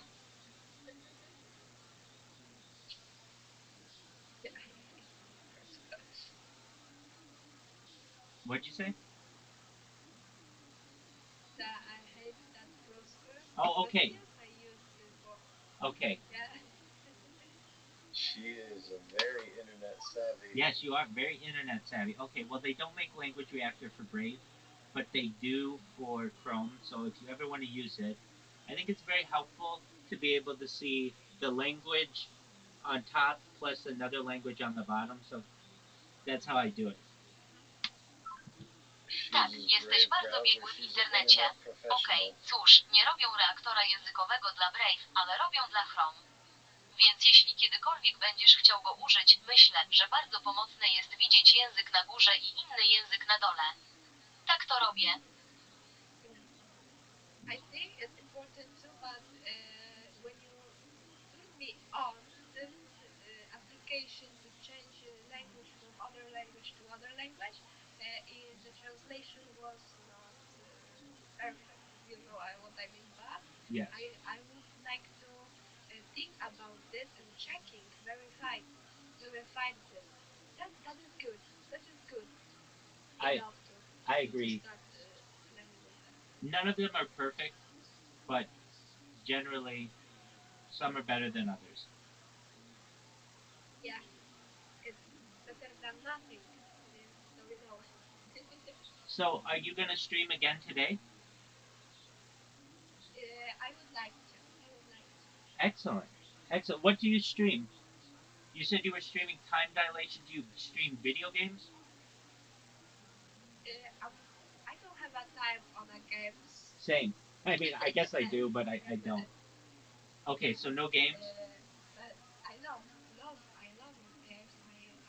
I played in games for my entire life. I was addicted from playing games, but now when I am kinda grow up, I taking my time on education and every day education something about biologically or physically education.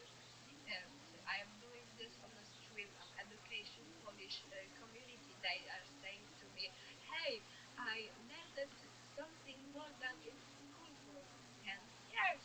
And I am, oh, I'm so proud. Thank you that you are here and Excellent. something like that. So you're teaching Nice. people. That's great.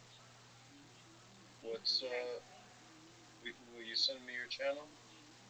Yes, yes, of course. Thank you. What is your channel? Don't worry. How do you You don't have Kick, to? right?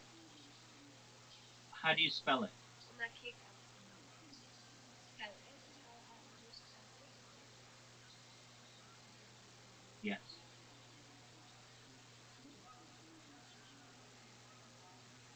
Unique. No. I How will do you send you spell a your link. username? Affirmative. Oh, it's just same as here. Okay, cool. That's really good. Master.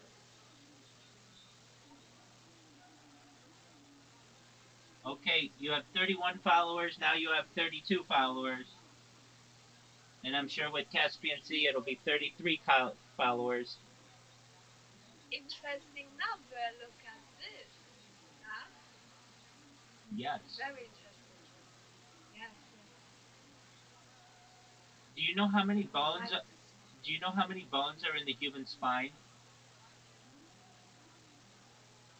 How many bones? What Yeah, is bone? bone is What mean? like like your bone. Bone. Yeah, yeah. Yeah, in the anatomy, yeah, right. Oh my god, I think many, many of them. Uh, 33. bones, but you didn't count the So you have set cartilage.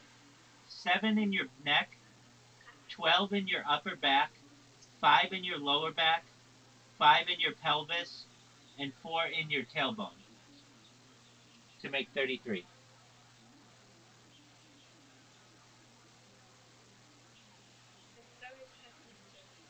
I agree. Thank you. I didn't know that. Very well. Thank you. You're welcome. All right. Well, we'll get notifications when you stream. But if you ever stream, just tell us if I'm here or Caspian C's here, and we'll watch you. And we will be nice to you. Um, oh, so I guess we could see your previous streams. Wow, 7 hours. Didn't you get tired after 7 hours? I'm tired. Yes. You're still tired. now, Oh, now, after 2 weeks, yeah. okay. But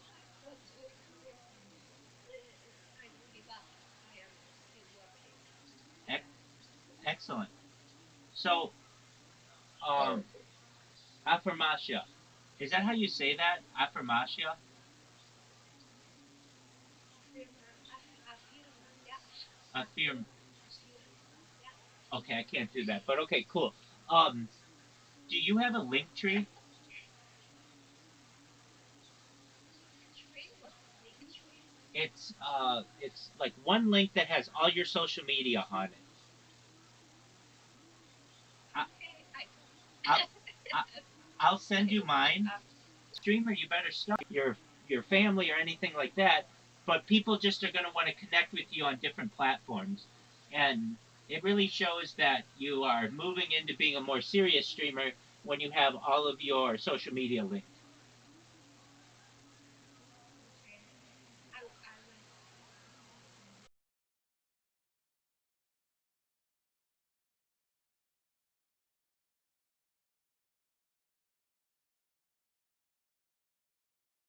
Polish is affirmacja, in English is affirmation. Affirmation, beautiful. Well, it's an excellent name, and you should be able to get it on a lot of platforms. The next thing, I mean, just looking at your channel, you need an about. Do you know what the about section is? About section. There's What an is that? there's an about section. Just one moment. The about section is where you tell your viewers about yourself. You don't have to be very specific, but you can tell them, that you're a streamer and what you like to do, what you like to stream, that you are there to teach and for people to learn. But it just really humanizes your stream and makes it look like you're more serious because it fills out your profile.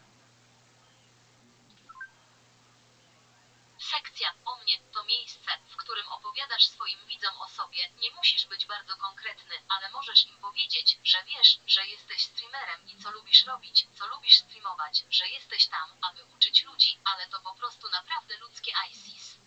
Twój stream i sprawia, że wyglądasz, jakbyś był poważniejszy, ponieważ wypełnia twój profil. Okay. So basically, you don't have to do it now, but think about what you want to share with the world. You've at least said that you are a streamer who likes to learn and likes to teach people. And if you need help, we can help you come up with a good profile. And then you look more serious as a streamer. Więc zasadniczo nie musisz tego robić teraz, ale pomyśl o tym, czym chcesz się podzielić ze światem. Przynajmniej powiedziałeś, że jesteś streamerem, który lubi się uczyć i lubi uczyć ludzi. A jeśli potrzebujesz pomocy, możemy pomóc Ci stworzyć dobry profil, dzięki czemu będziesz wyglądać poważniej jako streamer. Additionally, we'll work on a header, or you can work on a header. That's the image that goes above your profile, basically like a banner. So think of something cool that you would want there. Dodatkowo będzie pracować nad nagłówkiem lub możesz pracować nad nagłówkiem. To jest obraz, który pojawia się nad Twoim profilem, zasadniczo jak baner, więc wymyśl coś. Super!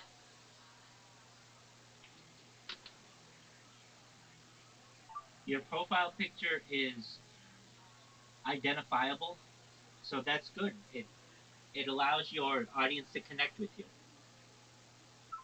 Twoje zdjęcie profilowe jest rozpoznawalne. To dobrze, pozwala odbiorcom nawiązać z Tobą kontakt. It looks like you got lots of views maybe after, and that is good. It is very hard to stream on Kick. Sometimes you can go for hours on Kick and not get anyone. So for you to have like 70 views is really good. Wygląda na to, że masz dużo użytkowników, może później, i to dobrze. Bardzo trudno jest streamować na Kick. Czasami możesz godzinami korzystać z Kick i nikogo nie znaleźć. Więc to, że masz, powiedzmy, 70 wyświetleń, jest naprawdę dobre. It's hard to stream on Kick. So for you to do it 7 hours, that's very good. Look, I stream my whole life, but it's not the same. I don't have to stay and entertain people and do all that. It's hard to be in front of a camera and knowing that you have to interact with people for 7 hours. So I can see why it caused you to be tired.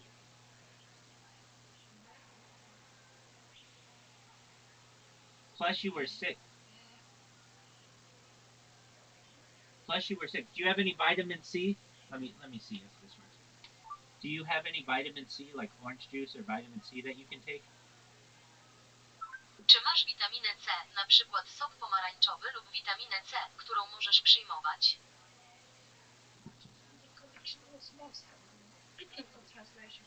Sure. Czy masz witaminę C, na przykład sok pomarańczowy lub witaminę C, którą możesz przyjmować? I didn't either. Just one moment. Let's try it again. Czy masz witaminę C, na przykład sok pomarańczowy lub witaminę C, którą możesz przyjmować? Just one moment. It's still not working. Let me refresh.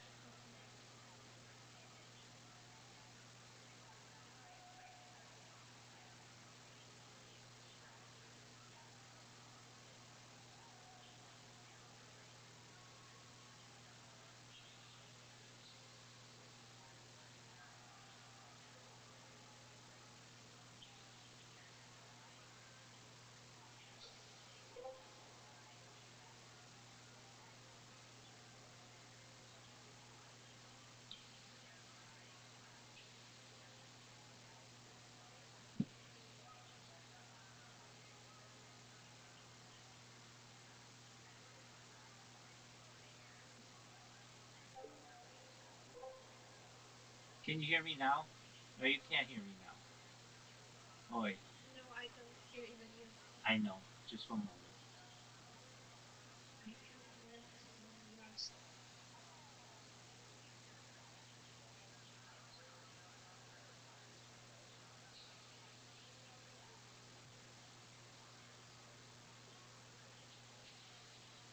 Fruit, orange, or lemon.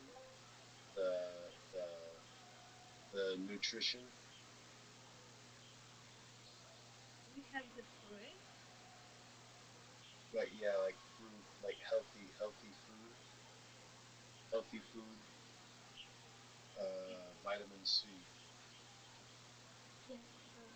He said me to take the vitamin D Yeah. because in Poland we have not sun. Yeah. Yeah, and I'm taking that. I don't know if this is going to work. Better I and don't think it's working. wake up and go out from my bed and go to my bed. Good. Very good. Thanks for asking. Yo, dog.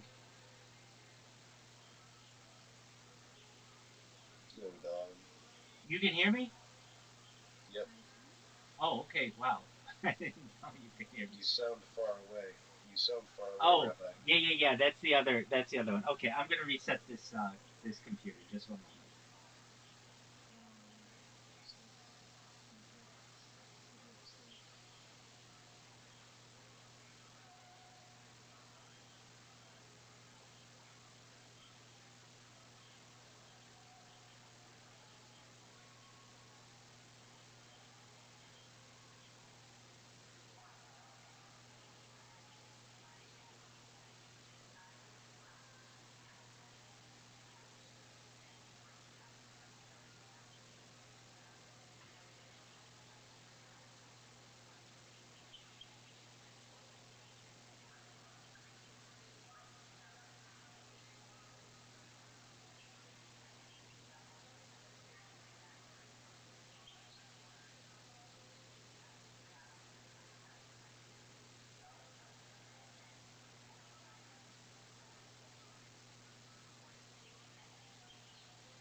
Excellent. Here's what I was trying to say.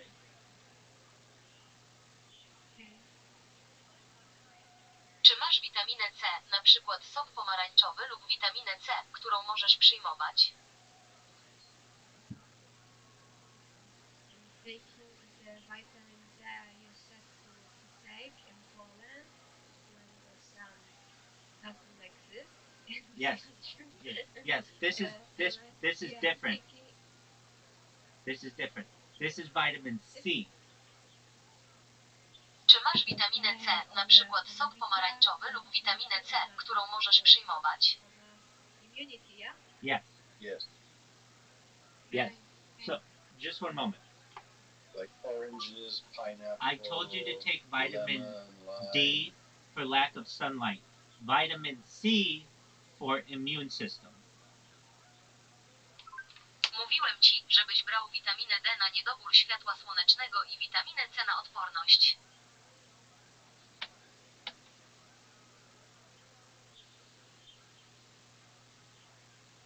Mówiłem ci, żebyś brał witaminę D na niedobór światła słonecznego i witaminę C na odporność.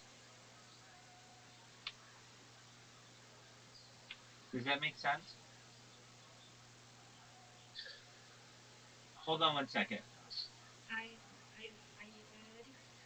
Oh, go ahead.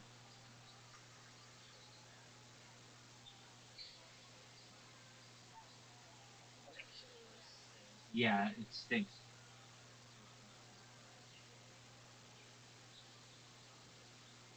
but I understood.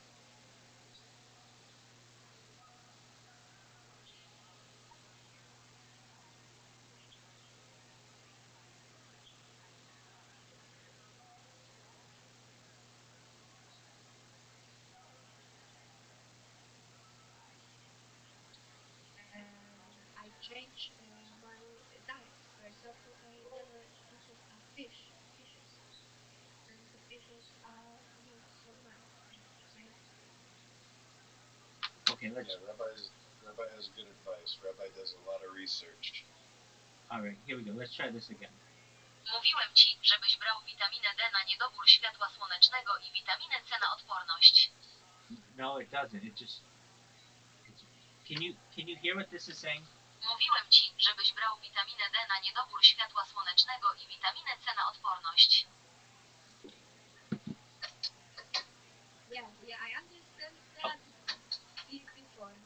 Okay, excellent. I didn't know if you couldn't hear me. Sometimes I can't hear myself. And anyway, okay, so you're doing all the right things, and you have 33 followers right now on Kick. You're doing really well. Thank you for following me. Absolutely. Okay, do you think you're going to stream again today?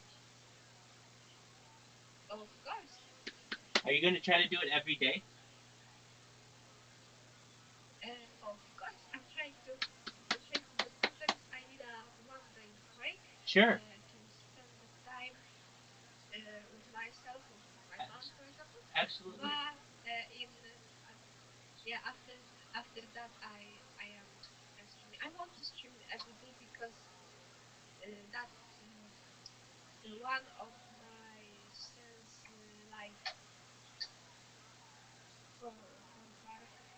You know, like I will translate it for you.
Kick is a platform with many bots.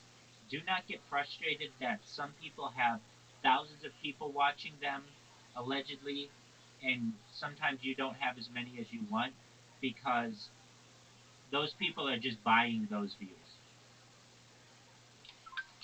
Cake to platforma z wieloma botami.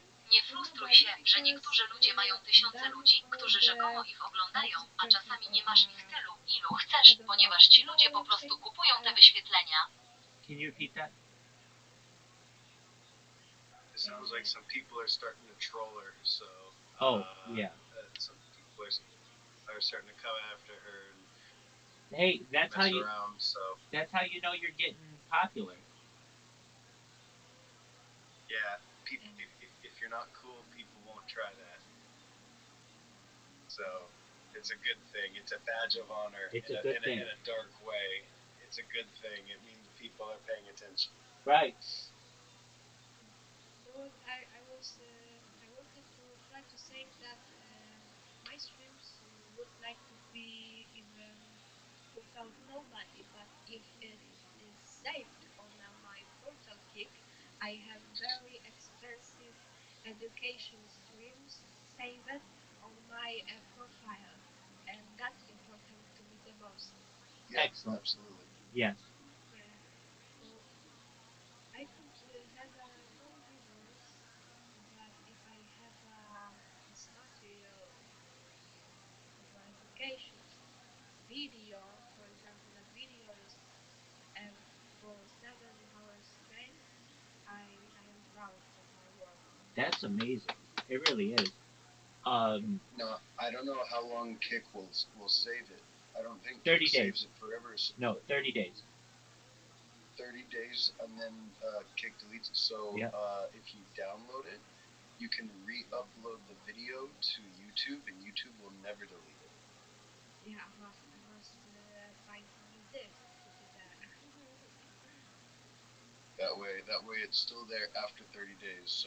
So like if you do it live on Kick and then you put the recording on YouTube, then YouTube will keep it forever. But Kick will not keep the video longer than 30 days. Thank that you said to me because I thought that is forever. No. Yeah, no, I just want to.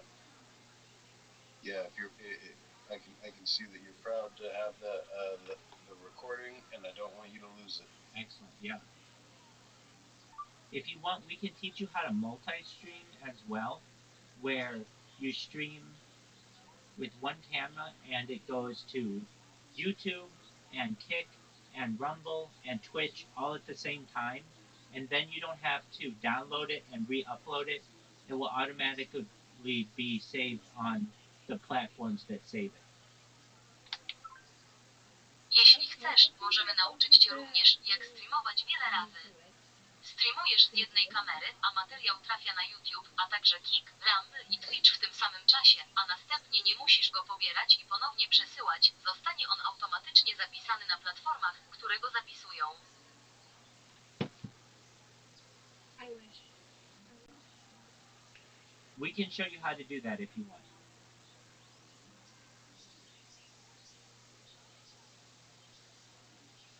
I will. Okay. Okay. Now or for a half hour because Take. I woke up. Sure. Maybe Sure. I must Absolutely. go with my dog. Absolutely. Take your time, and we'll teach you how to do it. Thank you so much. You're welcome. Thank you so much, dear friend Rabbi. Oh, and so is Caspian Sea. Yes, too. Nice new friend. That's right. Yes. That's right. Okay. Well, you Thank you for this. you go do what you need to do, and then when you want help, you let us know. Okay. Okay, I will let you know. Excellent. Motherfuckers are making $60 million a month pushing heroin, growing weed now. They're growing fucking weed. Did you watch the Malone show in the restaurant? This is what I gotta live with. Yeah, they're growing in the back. No, you dumb fuck. The restaurant is a front. Okay, but that restaurant in Cheyenne, Wyoming, that's always been a front for somebody. You think Chinese people want to live in fucking Wyoming? There has to be a couple of them. When they're calling China? We're in Wyoming. Yeah. Let me send you a postcard from Wyoming. They're there for like a year. It's like the mafia. They send them out there for 6 months, then they bring them back. Go out there and take care of things. Go out there and handle things. And you go out there. But you think any decent Chinese person comes on that fucking boat to come over here to live in Des Moines, Iowa? Is that what you're fucking telling me? I never had to be 5 or 6. You don't think that any Chinese people were interested in farming? Bruce Lee fucking spun the thing and he pointed at San Francisco. Right. Okay, that's There's how a he lot ended of them San there. Francisco. He was born in San Francisco, so he went back to China, and he knew he had to go back to San Francisco. Nobody looks at Des Moines, Iowa. It's got to be a by the way. They send you there. Listen, you're gonna eat for free. All the spare ribs you want. Just look at me. I don't know what Ming is doing with Darwin. I don't know what they're doing with the fireworks. I don't know what right. What's going on with the fucking bottle rockets? I'm just trying to fucking figure out. That's why they send them out there. I didn't know all of them were. Like Chinese restaurant Austin. Remember when you were gonna go up there? Yeah, good review. People were like really dark skinned. Remember they didn't look like regular Chinese people from Jersey. They had like a dark complexion to them. They weren't Chinese. I had no idea. What were they? They were like, I don't know, people fucking, I don't even know. Conspiracy theories. I don't have no conspiracy. I'm just telling you the truth. Why would there be a Chinese guy in Des Moines, Iowa? I'm gonna go to Des Moines and open up a fucking restaurant. Let me explain something. These people don't think like this. They want to fucking, not these people. Nobody thinks that way. Except for my buddy who became a multi-millionaire by opening up a bagel place in Mississippi. Right. Mm-hmm. Why you gotta get me all on stick? I'm trying. That's the whole point. Yeah, I'm fucking hungry. I gotta pee, and now you wanna be. You gotta pee again? This is all I do. My resume is comedian Peter. I'll be right back. Talk for this time. We're back. I shouldn't have said that. I'm wrong. Because my friend from Freehold, New Jersey, he owned a vitamin store down there, and he moved to Idaho. And I asked him how was his wife going to adapt, because she's from Thailand. Okay. And he goes, you're not going to believe it. They have a small Thai community. So, maybe I'm wrong. No, but you were making jokes. I didn't think you were being serious. No, but I mean, like, listen, when I lived in Boulder, I used to go to a Chinese restaurant in Cheyenne, and I would always ask myself, why these fucking people? Right. Right, like, not in a bad way. I would go, why are these Chinese people here? There's no other Chinese people on the block. And when they walk home, these people never saw a Chinese person before in their life. They're like, fucking, chong, chong, chong. They're racist or whatever. Why would they live here? Well, maybe they had a restaurant. The restaurant's that successful. But it wasn't a big restaurant like the one by my house, Crown Palace or one of them Staten Island. It was just a little hole in the wall. So you got to figure, what else are they doing? Right. Oh, yeah, I know. What else are they doing? So that's what I always think about. Heroin. What else would they be doing? They got to be making 6 figures. Dude, you had the theory about the fruit people. And I was right. They caught one of them. They caught one of them. If you're going to do something like that, run a cartel, to make that much money, you're going to have to launder, and you have to launder in plain sight. How many fruit stands were across the street from each other in LA? Oh, yeah, like across the street from each other? It's like you just drive, and there's a fruit stand, and all of them got the same thing for $1.50. They're out there, doing their thing. Come on, bro. And what they were was, that's where they get the money when the guy comes up from Juarez or whatever the fuck he comes up, and he shoots back down, he stops to get an apple, and they give him a bag of fruit, which is really a bag of money, because they give it to you in a plastic bag. Yeah, they give it to you in a plastic bag. So it's kind of like, after a while, you're like, why are they across the street from somebody? Even Spanish people know, I'm not going to hang out in the sun all day to have my competitor across the street with the same knife and the same fucking fruit. You know what I'm saying? Yeah, they got the same knife. They all have fucking machete. Jesus.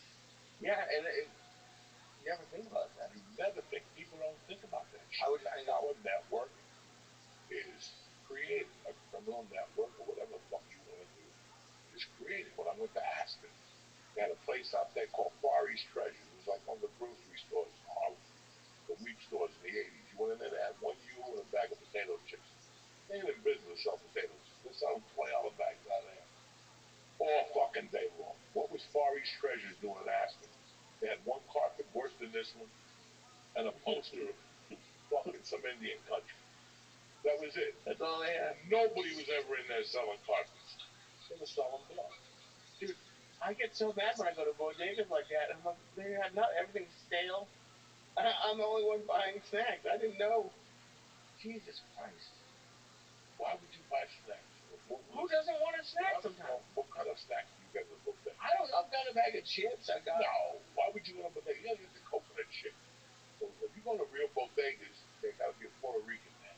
And they have little croquetas, they got empanadas. There's so many different They kinds. got fucking, what's other things that's Puerto Rican? Yeah, the coquito. Okay. That shit is good. That fresh coconut grated with sugar, and more sugar. That's what you need to walk up those stairs.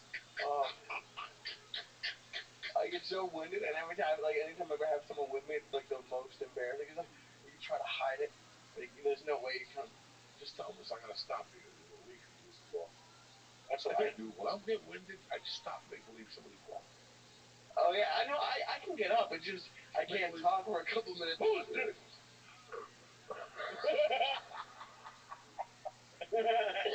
That's what I do. I just make believe somebody's waiting for you. Like, hey, he's here. You're walking. When I get out of a car, I'm winded. It looks like I gotta pee. I ain't gonna make it. So I just walk a little bit and then, hey, hold on. And I just breathe, make believe. That's it. Nobody fucking knows. You gotta, I have no outside the box, cocksucker. Why be Jewish? I have no other choice. I'm excited that we got the podcast kicked up tonight. We just wanted to do this to see. We don't know if it's good or it's not good, and we don't give a fuck. For us, this is success because we haven't done shit in 4 fucking years. We're back. Things are cleaner. We got an office. We got a fucking space, and we're back, motherfuckers. I will be at. You're gonna be on the news? No, shut the fuck up, cocksucker. Let me do the ads. I will be at. It's sold out anyway. Morris Plains on Wednesday the 20th. We got an open mic the 26th at the American Comedy Hotel. That's sold out. And Philadelphia sold out. I don't even know why I'm telling you people this. I got the 4th. That's sold out in Jersey City. And then I'm adding a show at the Vogel. Maybe. I do not know. I need to think about it and see where my endurance is at. Again, I'm too busy on the 27th. I got to do a Skype for this fucking Momo. Can you believe that? This is like the 3rd year in a row. And last year, the Skype went under. How did it go under? I just tell them. I do what I do to most people with the fucking Skype and all that. I go on, then I press that button, dark, and they call me. Download the app. I'm trying. I'm not trying. I'm in the garage smoking. I gave up. I don't want to be on your fucking Skype or your Zoom. You see what I deal with? That's every time. That's 20 times a day. 20 times a day. You can probably get like an AI thing and just train it to respond to your text for you. Like, what do you mean? Like, the AI will answer these people? Yeah.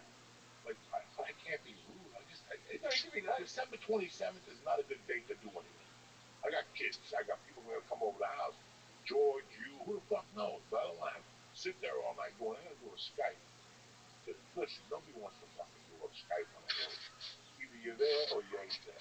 What the fuck is wrong with people? I agree with you. And I try, ladies and gentlemen, but this is the shit that drives me fucking crazy. I'm hungry as fuck tonight. What are you gonna get? Everything. I'm like that fucking hooker in Korea, in Vietnam, with the guy asking, me so horny. Oh yeah. What do you get for $10? Everything. Anything you want. Shit. But that's the church. Like I said, we don't know if this is good or not. We got guests lined up straight till fucking after New Year's. Guests that you heard us talking about before. This is gonna put the face with the fucking story, and then we're gonna throw some curveballs at you. You know how we do it. We're just getting started. That's it, and that. I love you, and we'll be back next Tuesday. Tip top Magoo, ready to rock. Stay black, cocksuckers. Hit 'em, Lee. Love you guys.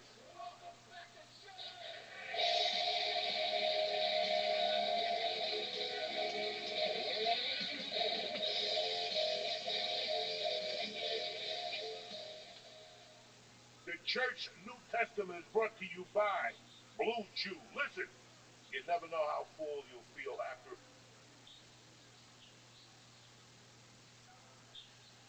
Green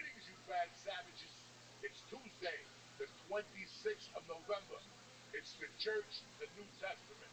Let's get this party started. The Church New Testament is brought to you by Blue Chew. Listen, if you've been wondering if Blue Chew is all it's cracked up to be, the answer is yes.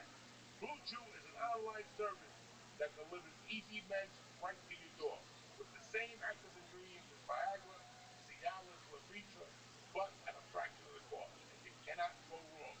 I love Blue Chew. You know, I'm old, but every once in a while I get a little love into me, and Blue Chew never lets me down. Don't miss out on the best sex ever. Blue Chew got you covered. You understand me? When they're laying there looking at you like, what the fuck just happened? That's you, Captain Blue Chew. Now, Blue Chew wants you to have the confidence to perform at your best. So discover your options at BlueChew.com. That's BlueChew.com. And we got a special deal for the church fans. You ready? Try Blue Chew for free. Just pay $5 shipping at checkout at BlueChew.com. Again, that's BlueChew.com to receive your first month free. Visit BlueChew.com for more details and important information. And I want to thank Blue Chew for supporting the podcast. So when your TVs run through your legs, it's over. They didn't put you on this planet just to give up. If Uncle Joey can do it, I can rule the world. I think we gotta be thankful for that.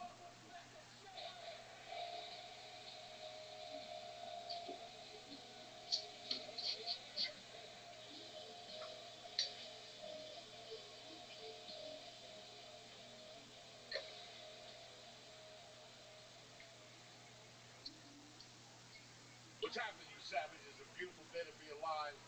We're back. Don't tell me the walls are bare. You know, who gives a fuck? We're coming at you, and that's all that matters. As we build, we get prettier and prettier and prettier. All right. Today, my guest is, Lee's always here. I can't get rid of him. He's like a fucking, he's like dog shit. He's everywhere. But my guest is somebody who's very Gosh, special. fucking Joey should be a lot nicer about Lee being back. And he's as real as it gets. Mr. John Barone, my seventh grade teacher the second time. What's happening, Mr. Barone? You feel much better after 1 year of practice. Yes, I was a lot better. Yeah, it was really amazing. You know, we were just talking about where you came from. I always knew you had come from a different school. And then your first year there, I had Kingdom. Oh, he was dangerous. And he was rough, this dude. He used to give you all the book reading. But I'm happy because now I read because of him. No, he got in trouble. It's so bittersweet hearing Lee laugh next to Joey. It's so bittersweet. I agree. I walked out to Kingdom in the hall and he said, let's have a contest. So Kingdom said, yeah, let's go. You know, fucking Lee can only really just be Joey's sidekick, and it's like poor Lee. You feel bad, but it's so good to hear him laughing to Joey. It's so fucking funny. It's like they belong together. I agree. So hard, they heard it in the first room all the way down the hall. Joey said Lee's like shit. He gets everywhere. It just fucking kills me. Kiki, I gotta get even. And he broke his own. He had a broken arm. He came in a couple of days, couldn't move it for a year.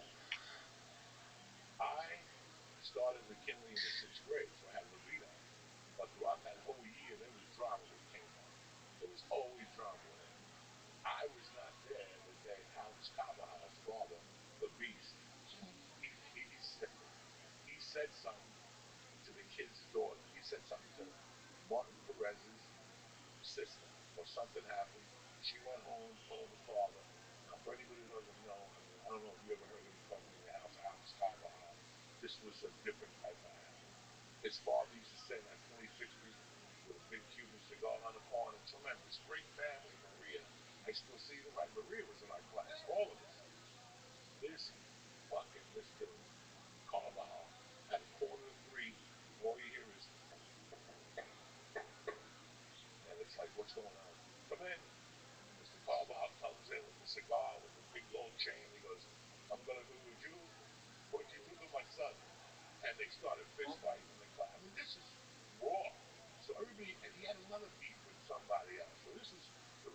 graduation he had at that school. I got one more thing about him. Go ahead. He drove a kid crazy and like on him. The kid said, "I'm gonna get my uncle in here." So he says, "Get your uncle, bring him in here." Sure enough, a week or so goes by. There's a Marine in the hallway one day. You know how our hallway was. Can I help you? He said, "Yeah, I'm looking for Kingwell." I said, "He's in the room next to me." I knew he was going to kill him. All you heard was like when you get punched in the teeth, that he dropped 300 feet. Was he wearing the Marine's outfit? He had his Marine thing on. I said, like, what is this guy doing here? But then Kingwell didn't talk to me for months because why did you tell him I was there? Because you always, I felt like saying, because you're always bullying kids. You deserve something like that.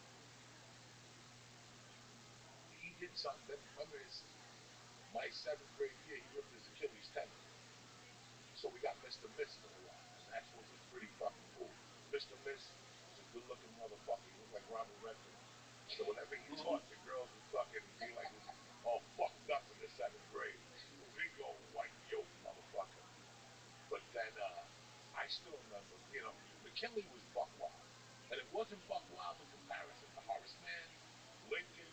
I remember you used to always say, the kids in Lincoln, they bring them to the games with chains on. I used to fucking die, They were throwing sinks one year on the 3rd floor, so that's it. They got like tortured after that in Lincoln School. Kenley School was buck wild with Tarantula and all those guys. Every school in the system had like this weird thing. When I went to McKinley the first year, it was okay. Here's the funny thing. Miss Brando was pregnant. Who's the art teacher?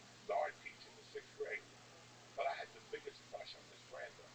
So I grabbed her tit one day in the 6th grade art closet. And she's like, "What the fuck are you doing?" And I was so in love with Miss Brando all the way till high school. Every time I saw her, I just grabbed the tit out of principle. And she goes, "Joey, what the fuck is wrong with you? Go, go." This is McKinley in the 6th grade. You realize if one of these things happened now, the entire school district would be shut down? Oh, they'll shut it down anyway. Who gives a fuck? He did something like that every week. Every fucking week we were torturing people. And the principal didn't get in trouble with super... And they write a book. Yeah, you have to. I know you write a book. Listen, man, I remember the pilot programs. You were very vocal about the pilot program. Pilot program back then was when you hit 16 and you were still in the 7th grade. I love that it happened so frequently. You became a sophomore automatically the next year. It's called a pilot program, and Mr. Brown goes, "You see these kids? They drive to school, they got hair on their legs." He goes, "I seen the one guy, he had a kid in the back." This kid, fucking hysterical. It's just fucking, you can't write this shit, guys.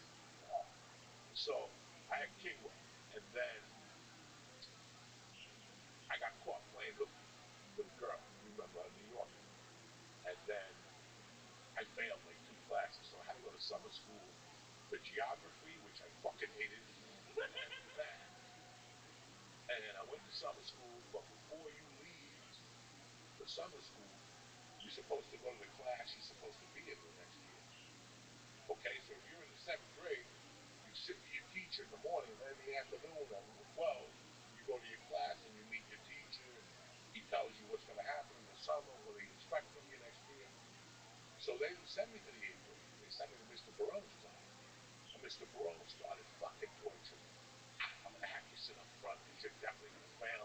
You're a fucking loser. You're a mook." And I'm like, this guy's trying to... You actually did well. No, but that's what it was. We're doing well. This is how we met. So he pissed me off so much that I stole his fucking car keys, right? He had the Toyota hatchback. Threw him in the dumpster. I threw him in the dumpster. I'm home an hour later. We're about to go play basketball and shit. And I see a fucking Toyota coming around the block. "You fucking took my keys."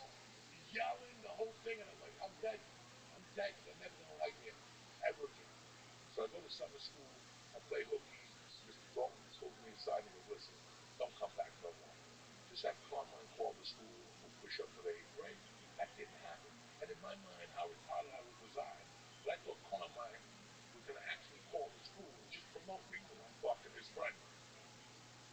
first day of fucking 7th grade, I'm watching it in the 8th grade. I go, Carmine called. I'm like, nobody fucking called.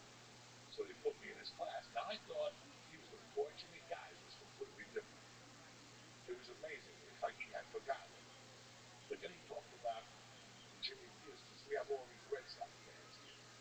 He told the story about Fear Strikes Out. Look at that. That's how good of a teacher. I still remember this shit. And all the Boston fans here, you know who Jimmy Piersall is? Go fuck yourself. How about you over there? Go fuck yourself. When I used to go to the afternoon, they used to jump out of the stands and fight him. Jesus Christ. Everybody hated the guy because he was crazy. He hit a homer and he ran around the bases backwards. During a game? Yeah. He hit a home run and he turned around and walked. It took him like 3 minutes to go around the bases. Hysterical. And I had to go to Kingwell story. I know. Is he still alive? Are we going to He's in Florida. He's in Florida, I heard. What? Maybe he's in Florida. What do you 5 corners there? Yeah. There was a bakery? Yes. That was his dad who owned the bakery. He used to go eat there every day. I never knew that. Yeah. It was on the, it was, if you're going Liberty towards school, it was on that first corner. Bakery. Wow. I didn't know that. I forget the name of that bakery. 5 corners there. They had the It was a candy store. a candy store, the sugar bowl, candy store, the bank, the stereo store where you bought stereos and washer and dryers. I don't know what was on the other corner. I know Mr. Biggs was in the middle, the hair dryer place, the women's haircut place, Frank the barber. But it was, you spoke about Jimmy Pearsall, and you cracked the joke that they had him in a padded room, and you fucking killed us. You were killing us that they got him in a room, and they tied him up, and he ran around the bases backwards. It was a different approach to teaching. I had been at Catholic school, and then I had fucking Levito, who was a great teacher also. And then Kingwell was just, Kingwell meant well. You know what I'm saying? My whole room, we used to play volleyball at Rushton. Yes. Remember? Yes. The only reason why I played, I tried to not wiggle. Levito. Yeah. And once I did it one time I hit him square in the head. The ball and the kids went nuts. So I wanted to keep doing it. I was never able to do it. Wait, are you saying volleyball or That was softball? Levito. Volleyball. Okay. Dog, the year that I got to McKinley, I was on the upper level. And like the first month, somebody put acid in Mr. Aggressive's coffee in the morning. And at lunchtime, he never came back. You know what? Mr. Aggressive and Mr. Levito came to a show in my Point Pleasant. And I go, Mr. Levito, remember when Eddie Lemento put the fucking acid in his coffee? He goes, ask him. He's here with us. I had a big argument with him. He used to, on Fridays, let all the kids buy bagels on Friday. Who, Levito? Levito. Every Friday, when we were in his class, you could buy a bagel. So now, a couple of weeks went by, and I said, I can't believe he's doing this for kids. He don't do nothing for kids. So I said to the Finally looking at that Dane Cook video. It's pretty interesting. I think so as well. He gives it to me. When I look at It's something when a celebrity sees that and posts it, it lends credibility to it, I feel. You know what I'm saying? Yeah. In other words, he knew the price, so he made up his own menu, but he added 50 cents on each bagel. I love it. I went up to him right in his face, and I said, how could you cheat? These kids don't see 50 cents in a week, and you're getting 2 bagels from them? What a group of teachers we had in that place. Dog, it was, I will tell you who else I met there that I still think about all the time. She was the best lunch lady, Mrs. Sabatini. Yes. Fuck, she was gold, man.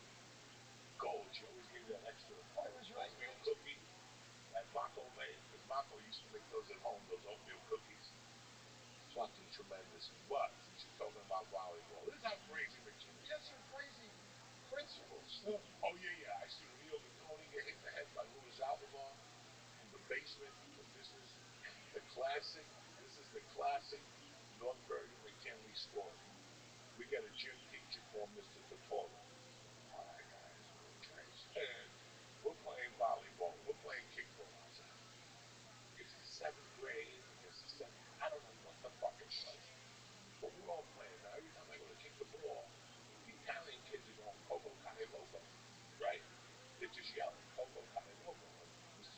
Tortora is saying, "Hey, knock it off with that shit." And the kids kept saying it, but mainly Anthony Balzano. So this motherfucker has the balls to go up to Anthony and say it one more fucking time. And Anthony goes, Coco Katamoko. He grabbed Anthony. Martin Perez went to jump in. He grabbed Martin.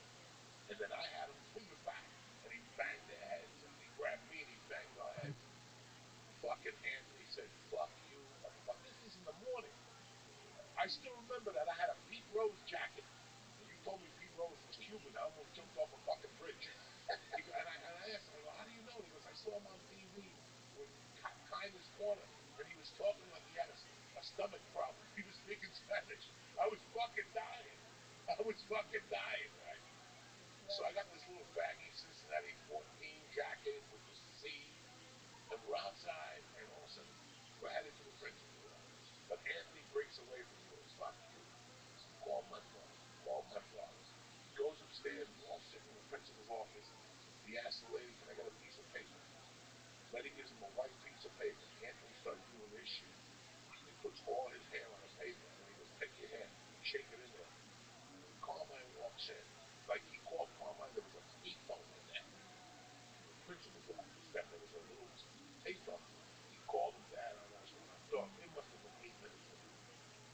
He heard the walkie-talkies in the hallway. And it was Carmine with another cop, with a uniform.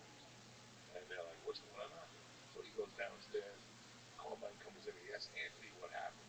Anthony told him, he goes, shut up, Anthony. Coparini, what happened? And I'm like, what Anthony said, the guy hit us and he's talking Spanish. He goes, nobody cursed at him? No. Mr. Maytash. You had him? Yeah, I had Mr. Mustache. He died? How? One day he says, I won't be in for 2 days. I says, why? There's all this snow. I'm going to my house down the shore, and I'm going to shovel the snow. People are complaining. Because it was like a snowstorm. So he went down there, and then he comes back the next day. So everybody's worrying. He froze doing it. The guy took a heart attack. They found him frozen in the snow with his shovel. I told him, call somebody and pay him. He wouldn't do it. Did you feel guilty? Because you used to call him George Jetson. Yeah. Remember he had like a George Jetson hairdo? He remembers that. Come on, dog. I forgot about it. You used to call him George Jetson. Oh, no, fucking George Jetson was bothering me. So we opened the office, and Carmine's got the walkie-talkie. I'll never forget that walkie-talkie. And he's like, listen, Mr. Mustache, I just want to talk to him to see if my son was wrong. He doesn't want to come out. He's scared. The guy opened the door like fucking Kato, like in the Pink Panthers. He opened the door, hello, that type of shit. Carmine, he had a gorilla fucking hand. Carmine had the biggest prosciutto hand. So he just grabbed this guy, took him out, and started pouncing the guy. And we're like, what the fuck is going on? And we just started punching him. The guy dropped. So he goes, come on, everybody's going home. And that was it. We went home. We came back. And Mr. Torre was gone. I never saw him again. I walked into the high school 2 years later. I'm in his fucking homeroom. And he comes up to me and goes, Poparini, if you don't want to show, don't worry about it. King will think. I don't remember the Carmine King Will thing. His son's got spelling with King-Lo. Now, the kid's failing spelling. He's failing every test. The kid comes in my room and I go, let me see one of your tests. One of the tests. King-Lo was giving them 20 words, but he was taking 10 off for every one they got wrong. So, nobody noticed it but me. I said, that means if the kid got them all right, you got to give him 2 words. If it's 20 off for each,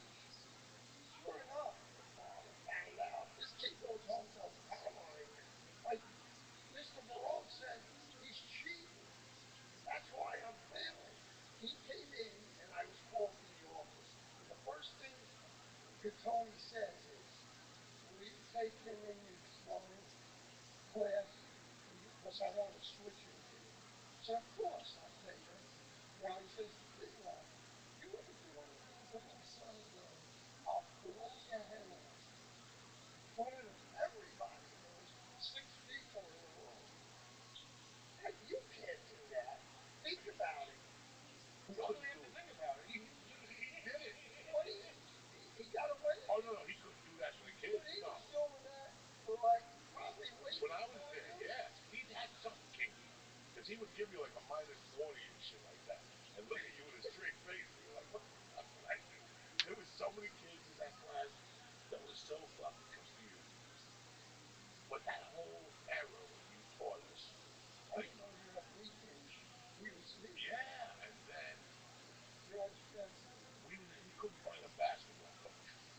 And we kept talking about it. We knew nothing about his fucking background. We're just like, blah, blah, blah, blah, blah, blah, blah, blah. And one day he goes, I'll go by the courts. This fucking guy starts popping 30-footers without even looking at the basket. Da, da, da. We're like, who the fuck is this guy? And he goes, who the fuck am I? I'll tell you, I'm in the Hall of Fame and shit. I'm like, oh, here we go. He's blowing smoke up. This guy came with pictures, the Miami Floridians, the ABA, and we were like, no. And I remember showing up at his house one day. Like, we used to get off at 1 on Friday. And I took my fucking bike and I went up there and I go, I want to learn how to shoot. And he broke it down to me, man, how to fucking drop your wrist. He would make me shoot close to the basket. Your brother Joe used to come out. I still remember getting tackled by Joe Jumper on that block. He fucking tackled me one day playing basketball. It was amazing. I went from fucking sucking. McKinley went from 0 and 7. He turned that whole team around. Chuck Breen was taking pointers from him. I mean, he just got the fucking ceremony at his Ramapo College. Jim got named after him. There's all the guys that you touched. There was a bunch of us that you were like, it was just amazing. And then after that, you were the favorite teacher in the school. And then we went to the 8th grade. And I had Miss Welsh. And the other guy was Miss Berger. But Miss Berger, You wouldn't say give me this. I was asking her, could you switch? I'll give you 2 girls. She wouldn't switch it. I like Miss Welsh. We drove. She told us, she goes, I've been here for 40 years. Nobody has ever broke me. We broke them. Don't fucking, we used to go to ShopRite and steal Hubba Bubba and fucking 10 packs apiece and go into class. And we had Orlando Salcedo, God rest his soul. He died during COVID. And at about 1:30, he would start, wow, wow. And then we had an Italian kid, Michael Allegretta, off the fucking chain smart. And we'd hit him in the head. We played hockey. We hit him in the heels with the hockey stick, and he'd go, ay, ay, ay, ay, ay. That motherfucker's got to be like a neurosurgeon today or something like that. We had Charlie Kizzy. I remember him. The guy who used to, every time a plane went by, he'd get up and shoot it down. He was gone. During the class, we had Richie Colombo. Mr. Brown, he used to comb his hair a certain way. Like, I don't know, he didn't have a blow dryer or he didn't have water or something. He used to take the comb, walk it through the middle, and just push his hair down. And one day during attendance, Mr. Brown goes, Colombo, would you comb your hair with a stick of dynamite? That motherfucker didn't know what. He was just cracking people. And that attendance was the biggest thing in Duckburg. Some people did it lame, and some people did it pretty good. But the day I knew that there was something weird with the buttons, that something was not right. Sandra, teachers today can't do it. I know. They don't do what I you would did. have got arrested and fined if the teacher ever did what I did with the kids. I mean, nothing was bad. Nothing was but bad. It was fun. It was fun getting along with all of them. Because once they left my room, they weren't the same. Even just the haircut thing. The haircut thing. Hall of Fame, that did it. That did it. I'm in the high school, by high school where I played. I'm in the North Bergen one for coaching 30 years. I'm in the Hudson County one. And my ball's in the real Hudson County because I got all the free throw around. And the one. Right. Nobody has touched your record. I think so. Really? I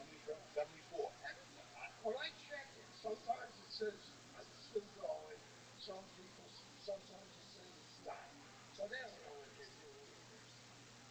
But they didn't realize once they left, people would say they would come in my room and not listen because they saw these guys being good. Like, how would you do that?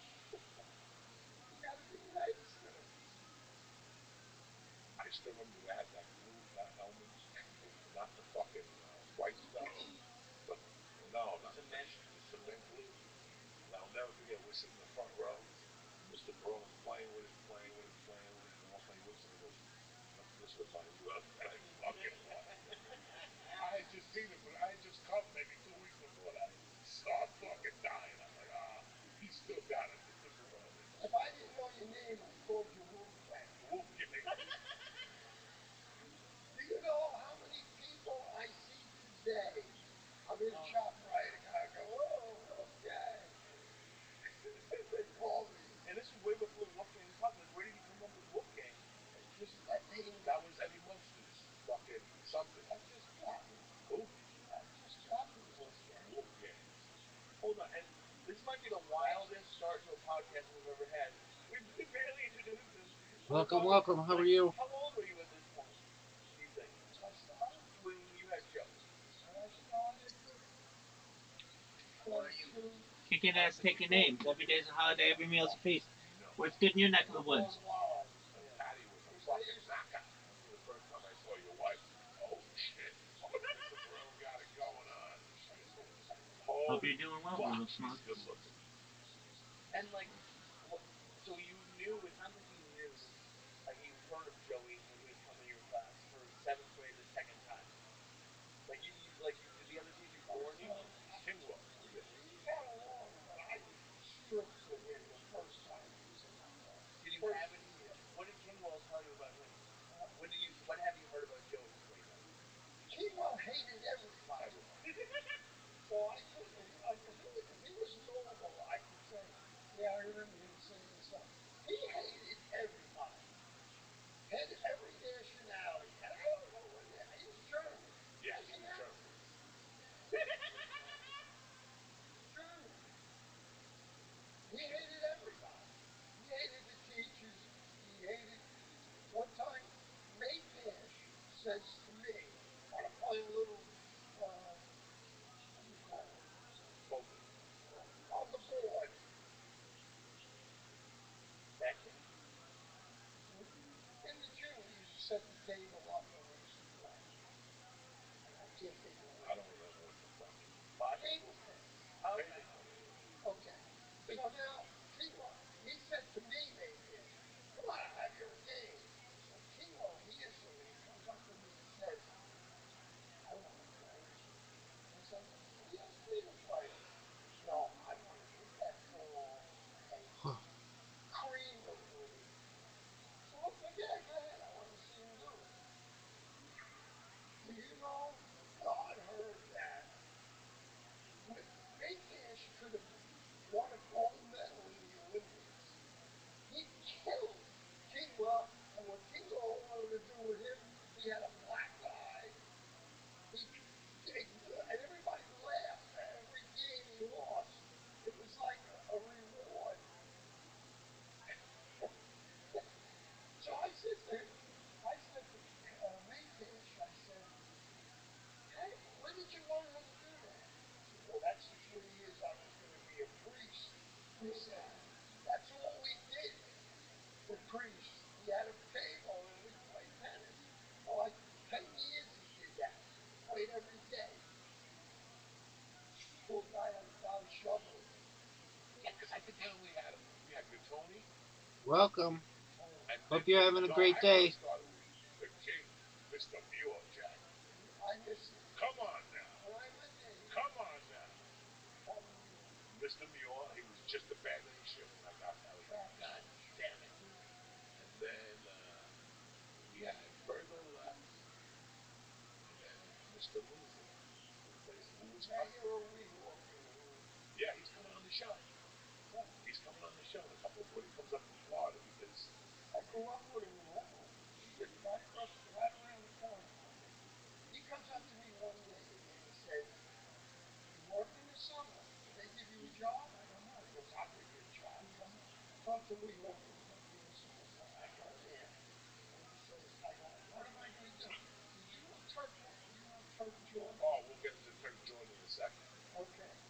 He said, here's your job, John.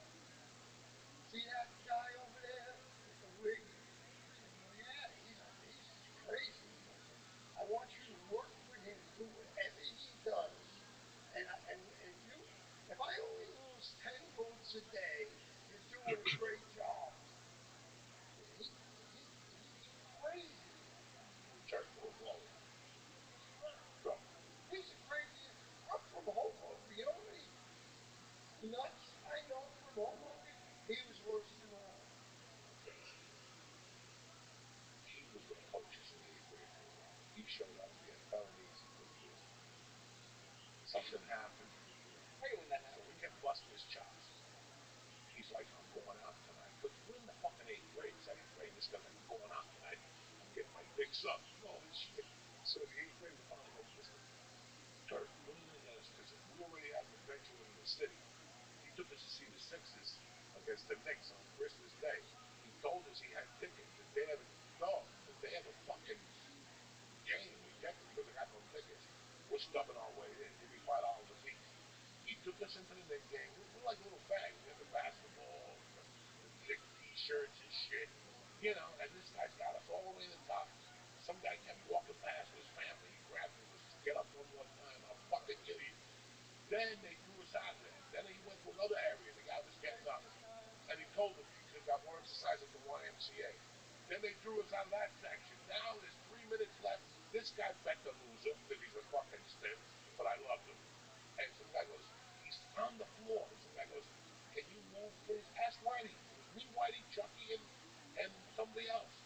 And he tapped him. He turned around. He grabbed the guy's wrist. And he goes, the guy's like, And we just left him. We just ran out of there, ran to the Port Authority. So he asked us what happened. We're like, listen, we get a winning record. Can you get us laid?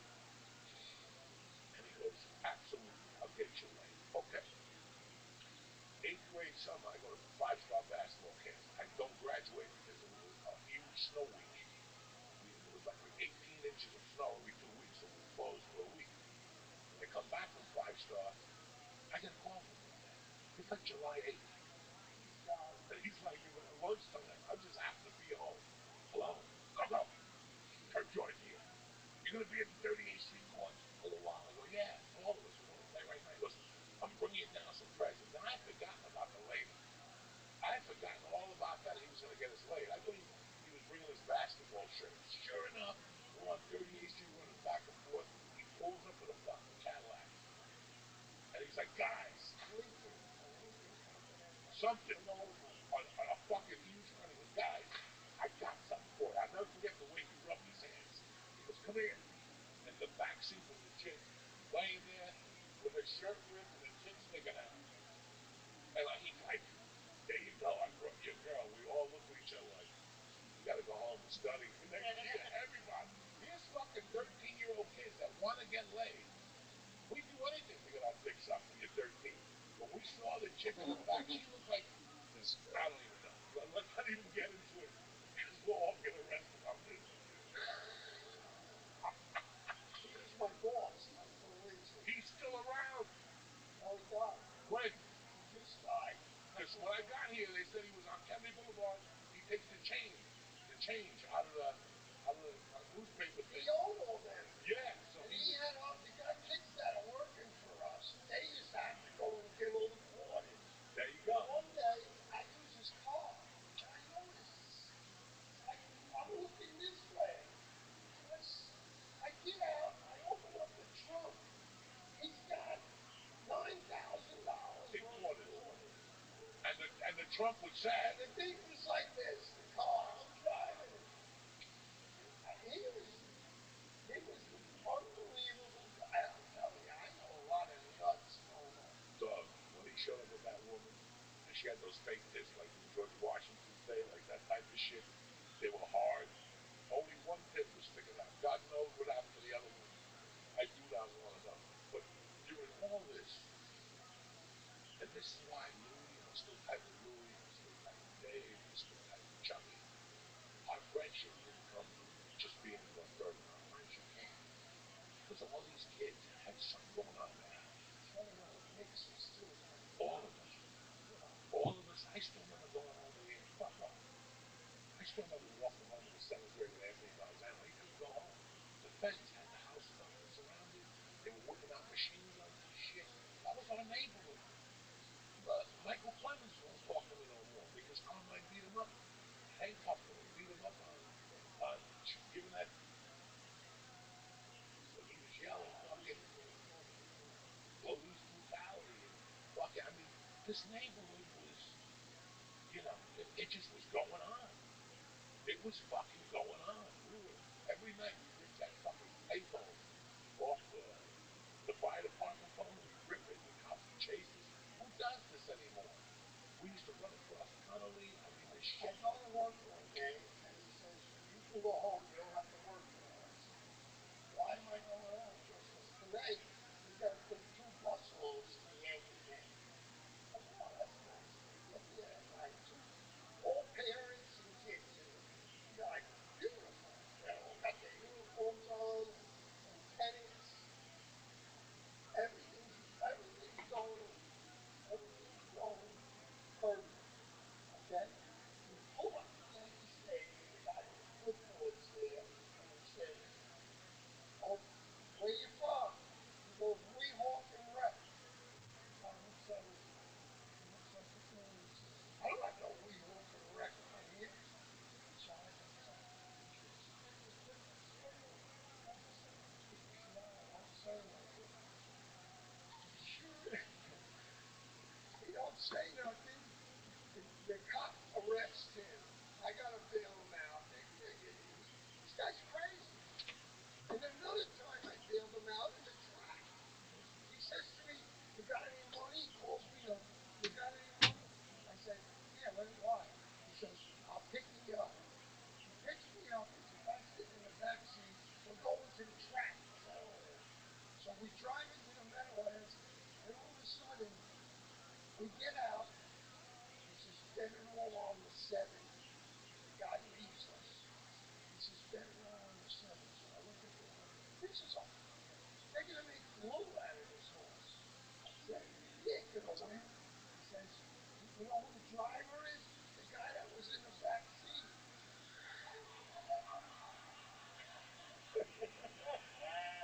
I gotta take a breather real quick and read an ad. We'll be right back. Hi, the church is also brought to you by Mint Mobile. Listen, when it comes to phone service, Mint Mobile has the jackpot. You're gonna be saving tons of money with premium wireless that only costs $15 a month. All plans come with high-speed data and unlimited talk and text. It's all delivered in the nation's largest 5G network. I love Mint Mobile. Keep your same phone, keep your same number, and keep all your contacts, Jack. The only thing that's going to change is the change in your pocket, and you save a little money every month. To get the new customer offer and your 3-month premium wireless plan for $15 a month, go to mintmobile.com/Diaz, D-I-A-Z.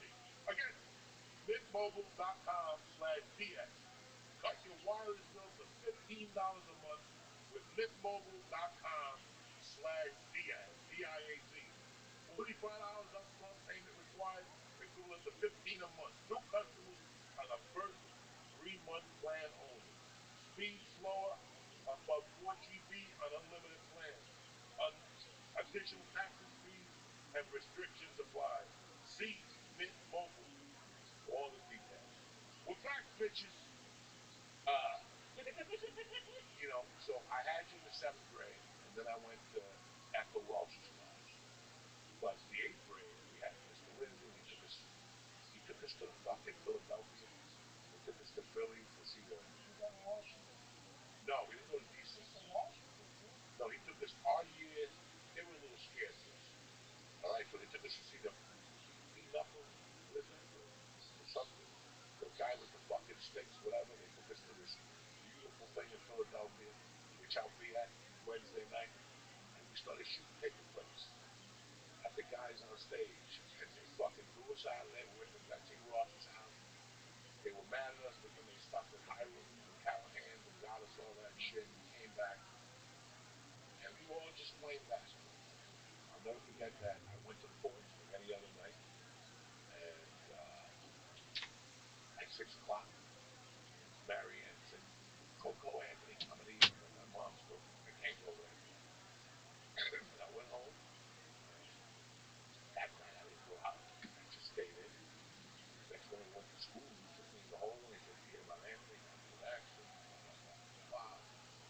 So this is our 8th grade year.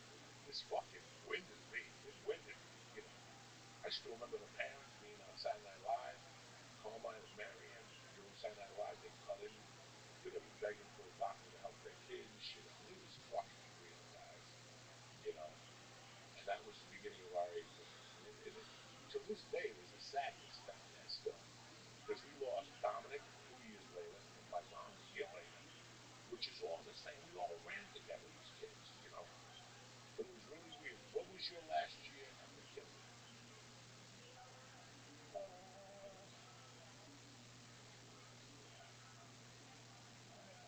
You were I was high school more than I was at McKinley. Yeah. So you figure I was there about 20 years. At the high school? No, at McKinley. Really? And then I went to high school for Because high and school. that one year when I was there, that they said you three guys, Sperber used to buy lunch every day. And I used to say, Ricky, where are you getting this lunch? He used to go to a place every day, bring in the gala, order a nice lunch. There was a bar. Right now, I live in a fathom. It's a doctor's office now over there. Okay. But I mean, we went to that bar every day, have lunch, steak sandwiches, whatever. And huge. Sperber. So I said, where are you getting all this money? Where are you getting all this money? He goes, oh, I love you and Jimmy. I'm so happy they're here. He was there a year ahead of us. So sure enough, one day, girlfriends in the room, they collect for Biafra. That was a country in Africa that you give money, they used to raise money and send it here. So I'm saying, and who sent you down here? She said, Sperber. They didn't hit me. Because the girl came in every day for like 3 months. And we were eating every day with the money that everybody was throwing in the thing for food. I'm good. I said, listen, we're going to get fired. I said, when he finds out. He goes, I said, it's on me. You're not going to get fired. I said, well, because I'll scream on you. I got lawyers about it. You got to stop. I was telling McCaskill that when we went to school, they just weren't teachers. I always said that we get to school at 9 and we're there till 6, till 3. And sometimes if you play sports, you're there till 5. You're there with them longer than you really are with your parents in those days. Unless your mother stayed home, which a lot of moms did. But, we goof around here, we tell a lot of stories. I still remember the night my mother died. That the ambulance came at like 3:30 and I just sat there. And within fucking 30 minutes, I saw a cop car come down the drive. And it was Carmine. Because he didn't sleep that night. He would sleep on the couch, listen to the police came with the gun ready to shoot somebody. So, he came and me, him, and Pete went to breakfast in that diner on Kelly Avenue, Collins Diner. And then I go, what am I going to do? And Pete goes, I'm going to school. I go, take me up to high school. And an hour later, I get a fucking thing. Jose, come to the class. It was Miss Perot. Because your mother died. What are you doing in school? Let me drive you home. And I'll never forget that. This is the shit that we goof around and we tell these fucking stories and stuff. Now, when did you become the JV coach? My first, let's see, my second. 78 or 80? No, it had to be before 79. No? No, because I ran the grammar school league 2 years. And I started teaching at 75. I started my first year at 75. And you figure, I would say the low 80s. I started with JV.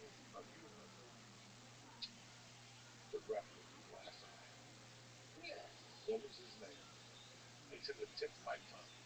I was just thinking about it this afternoon. He was a substitute teacher. He was a substitute teacher, but he was also the one ref that coached the rec in Franklin. You know why they stopped him from coming to school? Because he was taking care of my class. You weren't in it. And he said to the kids, I'm going to the bathroom and I'm going to keep my eye on you. He took it out and put it on the desk. So the kids told me and I told them, I said, into the bathroom, he took his eye out. I don't want to be. No, but this is old school teaching, okay? They got to you. When a teacher takes his eye out and puts in the cloud, gives you my look, you look watching you. I'll be watching you. I gotta be honest, compared to say breaking one of their arms and like this is pretty minor. Like the eye thing, I kind of think is funny. The eye thing I like. So, but can we go back to him coming and getting you and your mom? Like that was. Yeah, he came to get me. He drove me home. He told me they keep it together and they just talk. There's Mountain went off into the Mason. No. I left. We went to Great Adventure. 130 kids. We let you go out. They said, let them go out. The lady teachers, leave the kids alone. I said, you're going to play games with them. No, let them go. Their mountains, I don't know where it is, but there's a forest all around it. Okay? So it's time to go. Time to go home. I said, certain people have clipboards. Anybody missing? So I see them coming down the corner and I go, 62 kids are missing. How could you not notice that with the group? We only had 170 and 60's missing and you're just finding out now. I was in charge of that troop.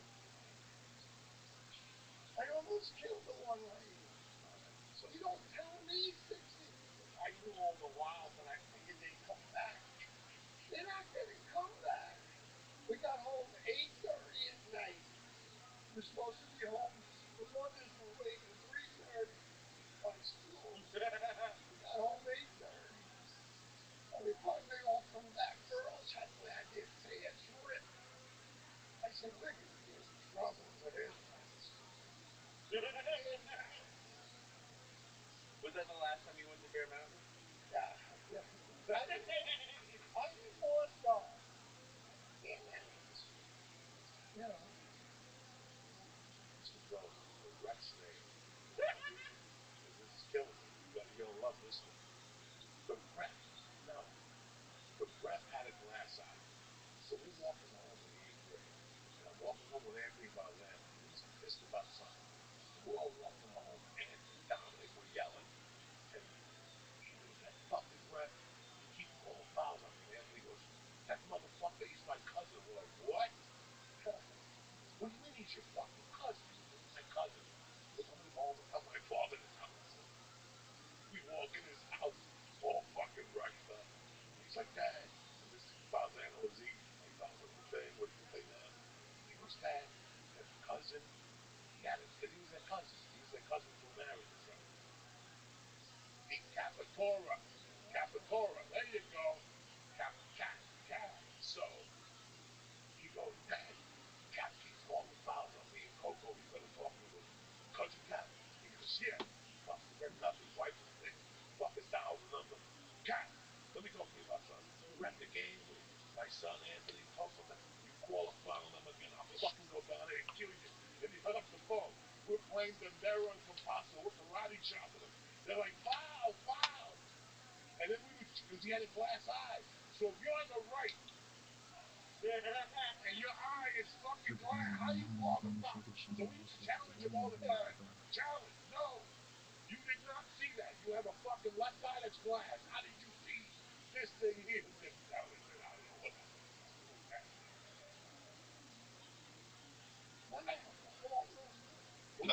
Eddie Halter. Coach ref. No, student. He's probably after. Yeah. His father said we're having a cookie drive. So his father comes into my room. I'm in charge says, "You having a cookie jar?" And the kid finally eats cookies. I said, how many did you get? He said, "A truckload." I said, "Get it, get it." So sure enough, truckload one day backing into our parking lot. You know, that's a McKinley, yeah. public school. The guy, he was, I tell the principal, look, everybody's happy over peaches, lays, and plums. I go outside, the truck driver gets out of the thing, Dixie truck, and gives me like 3 bags. I said, "What are you doing that for?" He says, "Well, that's all you get." He said, "Hey, the Holder gets the receipts. It has an address. That don't just use the school for them to give us the cookies, but he wanted to keep them all." They said, "I must be your friend." I said, "I don't know this guy. This kid goes to school here." That's why I believed him. 3 boxes we got. The whole truck was full. We built, you know that gym was built really good. Yeah. We've got to play I the last complained so much about that gym. And out of everything. Why did I complain? Where was our gym when it was snowing? We shoveled snow, and I got a D. No, but we were in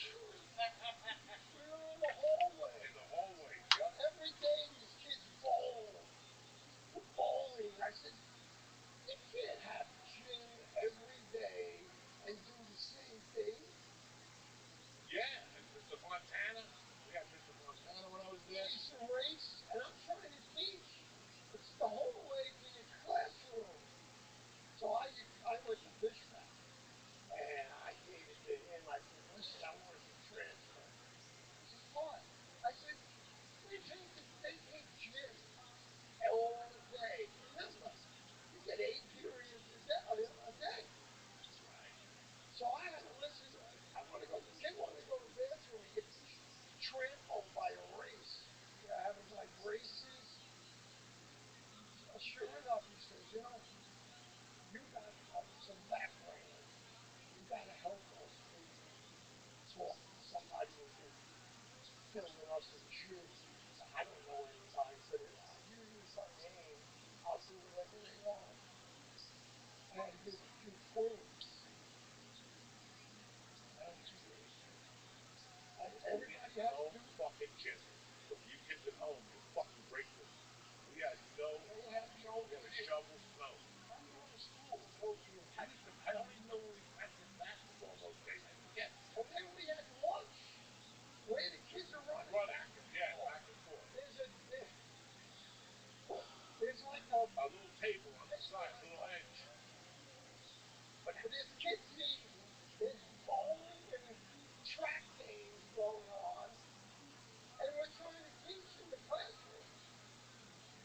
And Richie Vanacek would take nails and hit him in the thing upside down. When you put your hand on the damn dog. That's cool. I was there one time with Richie Vanacek and his father were talking to Kingwell. Mr. Vanacek had his hands like this. And Richie was standing right here. He had his little fucking glasses on. And he's looking at Kingwell. Yeah. And he just goes, bam! And fucking broke his glasses. Richie dropped. I mean, this was McKinley School. It was, but you gotta remember that was everywhere at that time. Parents would knock you the fuck out. Anywhere. Parents would knock. And nobody would say jack shit. Parents would just clock you. They never complained, kids. You know what I mean? What about the cat? At the end of this thing that I just set up, there's a little room on the floor. Remember where they made the food? Yes. As soon as you walk in the door. Like Eddie Munster's house. Yeah. And the walls were like this. Like this. And you walked in there. Yeah. This is real. And 2 ladies make lunch every day. Fucking ham from those prison county lunches. The ham with the pasteurized cheese and apples, an orange drink of milk, and Mrs. Sabatino gave you a cookie to bail you out in case you didn't want the liverwurst sandwich. Who eats liverwurst in those fucking days? We used to go to the fucking York Hotel. That's where we went to lunch to fucking get to look at the hookers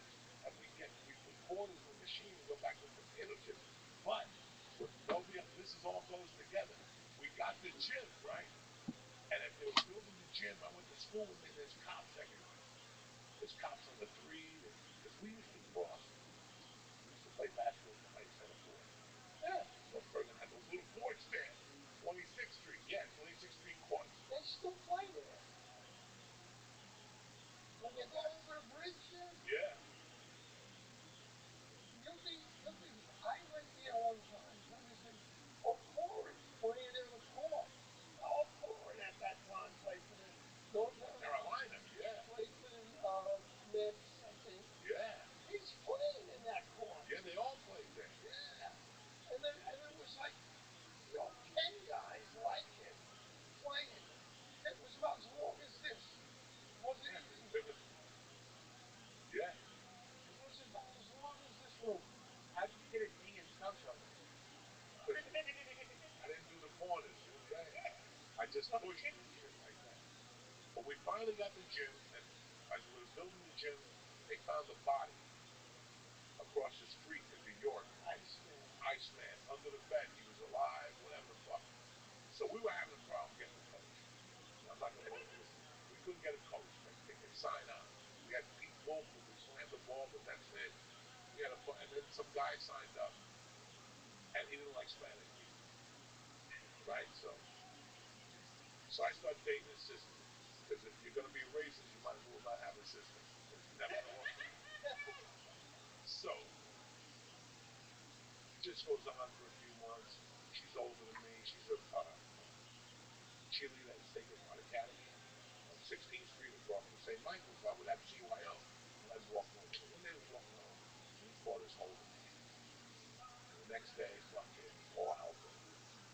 So he called me a spigot. You're my sister. You're dead. And all this shit. So I went home, and I called Anthony about it. Anthony's like, fuck this motherfucker. We'll kill him tomorrow at lunch or whatever. I mean, this is when we were nuts. Dominic, Michael, a bunch of us were like, we're going to hide the gym and get him. The first day we hit the gym, he never showed up. The second day we hit the gym, he never showed up. The third day we said, let's go get him at his fucking house. We went there, the house was already put up for sale. Alright, that's how much they hated Space. So, that was the plan. We were gonna fucking drag him onto Route 3 and let him die out there, because they blame it on whoever killed. We didn't know it was the Iceman. Whoever killed that person on Route 3. That was our fucking plan at that age. They were gonna hit him with hammers and shit and fucking. It's I can show you a feeling of numbers. They had no coach. After me, they had no coach there. So I made a deal with Holden. Remember Holden? Yeah, the woman. Gym teacher? Huh? The girl. Patty. So I said, will you do me a favor? You like sports. I think you'd be perfect. You know what grammar school league that I run? She says, yes. I said, look here, we don't have a coach. I said, could you coach it? She says, I'll coach if you practice with me. So I said, I got my team. I'm not going to practice with your team. But we filmed. I had practice start a little later, and I gave them an hour and a half every day, Monday to Friday. They won the league with this girl coaching them. They won the grammar school. I said, over the year, they haven't won anything. I think with Jose Castro, they won 2 once. Alex Zaldivar, they all played for us at the high school. That was a good group. And then they had a fucking coach in Hillier named Rugar. Larry Rugar. Larry Rugar. And in the 7th grade, bro, his team was the state team. He made them wear suits to the game. Jay in Kennedy School. He had pictures for sport I fighting. won the league. So. He had Calzillo. He had Pickettich down there. He had Cruz down there. And I'll never forget, they played Horace Mann and they beat him by like 80-2. And Rugal was mad. We made him go back to the gym and run with their hands up for the fucking whole practice. Rugal used to wear a suit. Rugal was fucking a savage. And then he coached us somewhere. But I want to know one thing, Mr. Malone. How the fuck were you on the bus with us in 1980 if you weren't coaching at the high school? Because I coached at the high school all the years I was at the gym. JV plus A. That's what it was. Okay. My first 5 years, JV. Then when Sabello died, Right, you were waiting on Shave got the job. I was his assistant. assistant. So I think that was the longest stretch. I coached. Then when Shave packed it in, I think I was 10 years head coach. You know, the school's 70 years old, and we only had 4 coaches. You go to any other school in any other sport, they got 15 coaches. It's something that, when I played, when I coached, my JV coach, Ralph, in the wheelchair, Wait, the JV coach was sitting in a wheelchair? was paralyzed. You knew Ralph Marino, God rest him. He played baseball for me. I also coached the Phil Boys. Remember that? Bill Dennis. After high school. Holy shit. Okay, I coached North Bergen for a couple of years. Ralph was on the team. He was a catcher. Okay, and sure enough, I base hit. Leonard Kid was the mayor of Union City's nephew. Never forget. He rounds third, and I said, "Look, JV, come in here." Marino, instead of just sweeping there, he put his head down and he got in the guy's way like this. And the guy ran him right over. He hits the ground. I run out to him. I said, he goes, "Mr. Malone, I'm paralyzed." I said, "No, you're not. You got a concussion." He was paralyzed. He knew it. Who gives a shit? So now I go to see him in the hospital. When he's in the hospital recuperating, and he says, "You want to do me a real big favor?" I said, "Yeah, what?" He says, he was on a table about that high, a bed maybe 8 or 9 by, and they had a mattress on it. They were doing something to him. He did exercise, and they thought. So sure enough, he says, "If you push this to that window," because they push me, he pushed me out the window. Is this what you want? He says, "Yeah, Bill." He lost his fiance. He was all set to get married when he was playing baseball. That's after high school. That was Let's play. Hold on 1 second. What's that? Oh, it's the most wonderful time of the year. Holidays on the house at DraftKings Casino. With this season's offering, you'll unwrap everything on your list. Exclusive games, huge jackpots, and exciting rewards. Like I got one this morning. 20% back on all your spots. Who's better than DraftKings? Nobody! Make the season way more fun with DraftKings Casino. DraftKings is offering a warm welcome to new players. How they give you $100 instantly, just like that, in casino credits with $10 wager. Again, we're going to offer you a warm welcome for new players, $100 instantly in casino credits with a $10 wager. Plus, everyone can get in on the action with a holiday reward every week. So sign up with code Joey Slots. Again, Joey Slots. JoeySlots. Because the holiday cheer is here, Jack. Only at DraftKings Casino. Gambling problem? Call 1-800-GAMBLER. In Connecticut, help is available for problem gambling. Call 888-789-7777 or visit ccpg.org. Please play responsibly. 21 and over. Physically present in Connecticut, Michigan, New Jersey, Pennsylvania, and West Virginia only. Void in Ontario. Eligibility restrictions apply. New customers only. Opt-in required. Casino credits are non-withdrawable and expire in 168 hours. Terms at casino.draftkings.com/promos. Ralph Marino is a good story. I coached him in baseball. He gets paralyzed. He wants to kill himself. And he wanted to use me. Nobody was going to do anything. And he figured being I was with him all these years, I would do it. Slide me out that window over there. Push the thing. You told me how to do it. So how am I going to do that? I can't lift you. You don't have to. Look at the bottom of that window.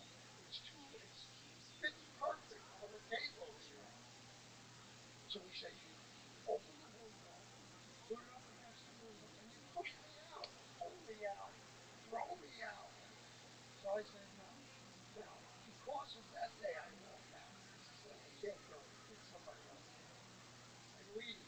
I always had that guilt feeling because I used to see him watching the game. He didn't want to do anything. He was a great baseball player. I think he could have been a professional golfer. That's how good he was. I went golfing with him once. He was unbelievable. He's got a better golf than you are average. So sure enough, I said to him, I got the thing for you. What? I said, you could be my assistant in basketball at St. Paul. He loved, you ask Frankie, nobody loves basketball like Ralphie. He'll watch 10 games in a row. He'll drive to California to see a game. Huh? He was the best. When I was a freshman, But he got too many. I said, somebody asked me on a show, hey, how is Ralph Marino as an assistant coach? I said, let's put it this way. If I didn't have Ralph Marino as a coach, I would have won 20 more games.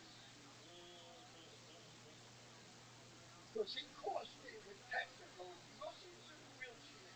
He used to go, what the fuck are you looking at? To the ref. Or he would say, scumbag. Like, curse these guys. I said, what are you doing? He says, take a fucking chair, you idiot. That kid sucked. You suck. You know, he used to, I think because he was in the wheelchair, he could say anything he wants to him. Before the game, the ref would come up to me and say, you're going to control this guy today? The game didn't even start. I said, come on, give him a break. You know how I got at me? I got him not to get the technicals. Randy taught him, but I didn't. Well, Randy did it first. As soon as he got a technical, he got somebody to wheel him into the corner of the gym. So he's looking in the corner of the gym. Somebody come and get me. Coach, I'm sorry. I hear that in my sleep sometimes. Coach Moreau, come on. I won't say a word. You can tape me. Now I'm going to say, I remember being a freshman and Colangelo playing varsity game. Colangelo, he played, his best year was JV year. Yeah. But he never got that, he never made it to varsity. He was my best player. But then he was a junior. He went to varsity. Right. And they cut him. So Sabella probably was a troublemaker or something, but Yeah. Sabella didn't like that. no, he didn't like that. No. He wanted the guys from Horace Grant. He didn't like being involved. That's why he didn't win. Those guys do their homework. I still remember Marino sitting in the wheelchair, yelling at Dennis, Dennis, defense, defense, Dennis. Dennis would look at him and go, yeah, what do you mean? Defense, Dennis? He goes, timeout. They go, Marino, say it one more time, I'll put you in the closet and shut the fucking door. I would say, Dennis, you can't do that. You won't fucking leave me the fuck alone. Who, Dennis? Yeah, we all love Dennis. It's still the funniest guy alive. Just asked me recently, is Dennis Colangelo still there? He's alive, but he lost his life. He's having a hard time. He's a fucking sweetheart. I hooked up with him a couple times when I got here. Charlie never came to see me. Joe did. Okay, yeah. But we were, my freshman year, I played for Reilly, and he didn't play. So for some reason, we were in East Orange, and we're at this Christmas thing. And it is a fucking riot by the time we get there. Because at that time, we used to call Juan Rodriguez's little brother. It was Juan and Carlos. So at freshman practice, we called Carlos Eddie Murphy. And he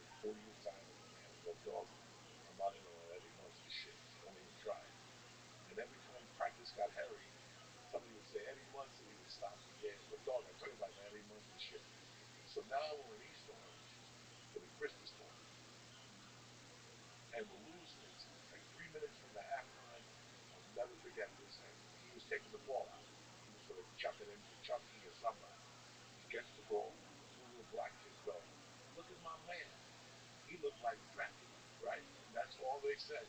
I was sitting on the bench, and I could hear the crack, like his whole demeanor, like, and you can see on his face, like, I do look like Eddie Munster.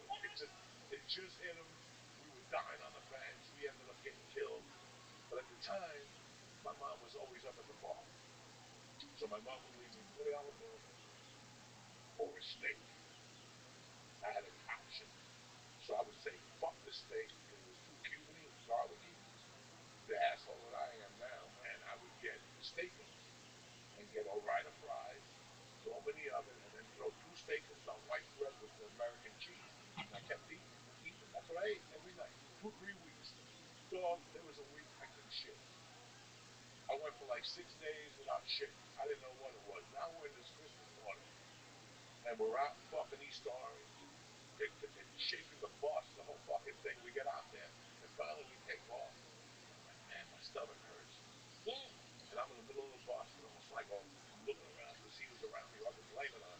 I don't know what type of fart it was going to be. So I let the first fart out. And I'm like, oh my God, I don't know if the people start going, what the fuck is that? Jesus Christ.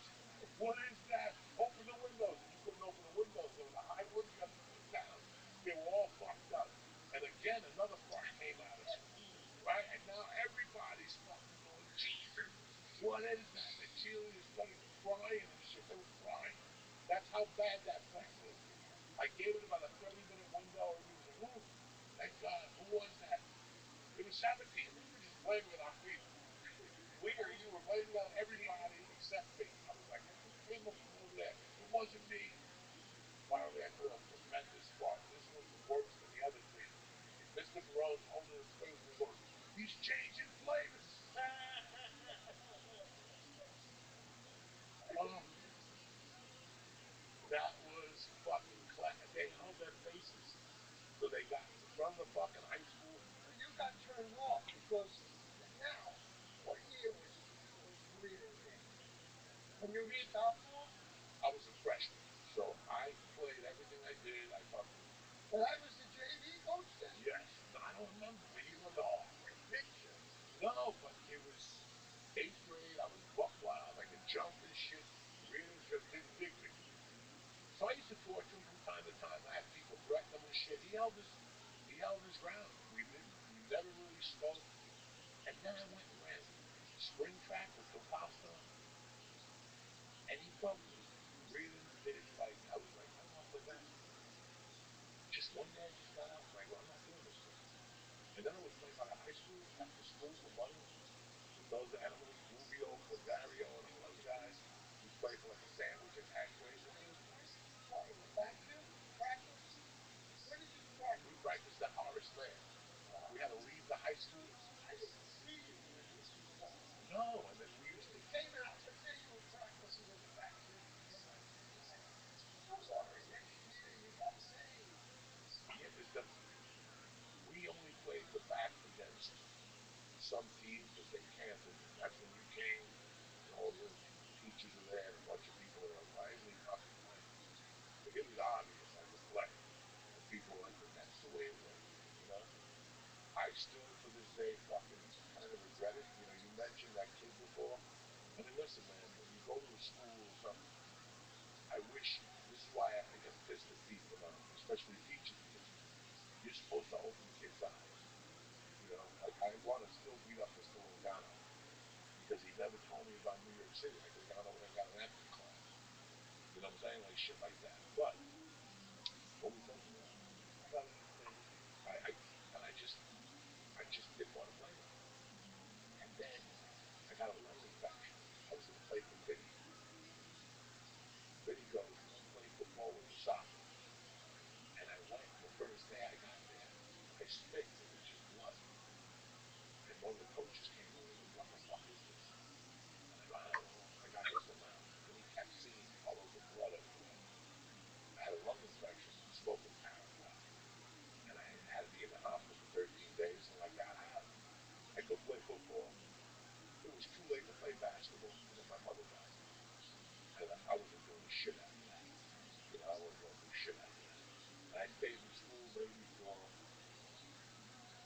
junior year. Then I said, I got a job at NASDAQ Century Hardware on 89th and if you go down 83rd Street, Hill, North Bergen, 85th, and you what's that street all the way down where all the West Side Avenue, that last warehouse, that was NASDAQ Century. And then I didn't see you. But the problem was I was just embarrassed. I was just embarrassed to see you guys. I was not the type that was going to go up to the high school and hang out, and then I really got to a pinch and I was really embarrassed around you guys because you guys had seen me, when I was a young kid, how I acted. And now I was a different fucking animal. So, but when I did the documentary, I went to your house. I go, this guy's great. And no, you made my childhood. You and that other fucking knucklehead. There's nobody. I still know. I don't know when he sent us home. Make sure you watch the NCAA on fucking Saturday or something. The semifinals were on a Saturday, and you sent us home. It was like your homework for the weekend. And the finals were Monday, and that was the year Marquette played North Carolina in the finals. It was that dude's last game. So I'll never forget that. That Saturday, I just come back from the court. I'm a Spanish kid. I put the fucking TV on, and North Carolina was playing UNLV, and also somebody got hurt. And the fucking TV said, coming in now, Jersey, New Jersey. My fucking head almost blew the fuck up. I'm going to get him out of here. He lives down the shore. I'm getting no foreign out of here. My head blew up. And I saw Jersey City as a freshman. And then, to top it off, the motherfucker scored 31 points. As a fucking freshman. And then they played Monday night in the championship, and they lost to... Who are we talking about now? Michael Corrin. O'Corrin? O'Corrin. You're the guy that said, go home and watch this college game this weekend. He was on that court, though. That's the only guy I remember that was playing in that game. Where, North Carolina? No, North Bergen. No, they used to come down with Spinarco, Sergio Badaggi. He used to bring somebody else down, not Jackie Galloon, but there was another kid that played for Weehawks. Probably the Motel that threw you. Well, the Motel. But those guys played. Remember, when you go over to the Lincoln Tunnel, when you're going into the Lincoln Tunnel, before you make that turn, look up, there used to be a court. Yeah, I played there. And that was a special league. Still there. It's still there because I see a football field. But that's where they play during the week. It gets there when you play there, though. Don't all the cars coming in the tunnel? Yeah. That pollution. Yeah, you're going to die. That's why I stopped playing. That's why we're tougher than fucking death. You know what I'm saying? Because we face death. I still remember. That shit used to play, and we played for 4 or 5 hours straight. Hoboken was the best. So think about that senior year when Hoboken had those 2 black dudes, Juicy and Bob Du Bois, and they led the county in slams. They led the county in slam dunks. It was fun. North Bergen beat them that senior year. North Bergen beat them that senior year. And then by 2 points that game. Yeah, in Hoboken. And in fucking Armando Arribas. Do you remember how we won the game at the end? The guy was taking it out for Hoboken. Misinage. He was taking it out while the guy was on Hoboken. They're down 1. They score, they win. The coach says, he calls him. I guess he was just through. He went to the North Bergen guy and he makes a layup. They're up 3. Game's over. There's no 3-point shots. They're like 20 seconds left. That's how they do it. And I was so happy because he did the homework himself. I wanted to coach too. You always want to coach where you played first. Once they gave the guy, Canders, his name was. He was on the Board of Ed, member of the Board of Ed. His son got the job. Never played there. I was sick. And then he was my homeroom teacher. He said, oh my God, I'll take you to North Bergen. I'll be moving there next week. I'll straighten everything out for you. I know everything in that place. I was working in my father's grocery store. I wasn't the general manager. He walked in. He said to my father, how's he doing?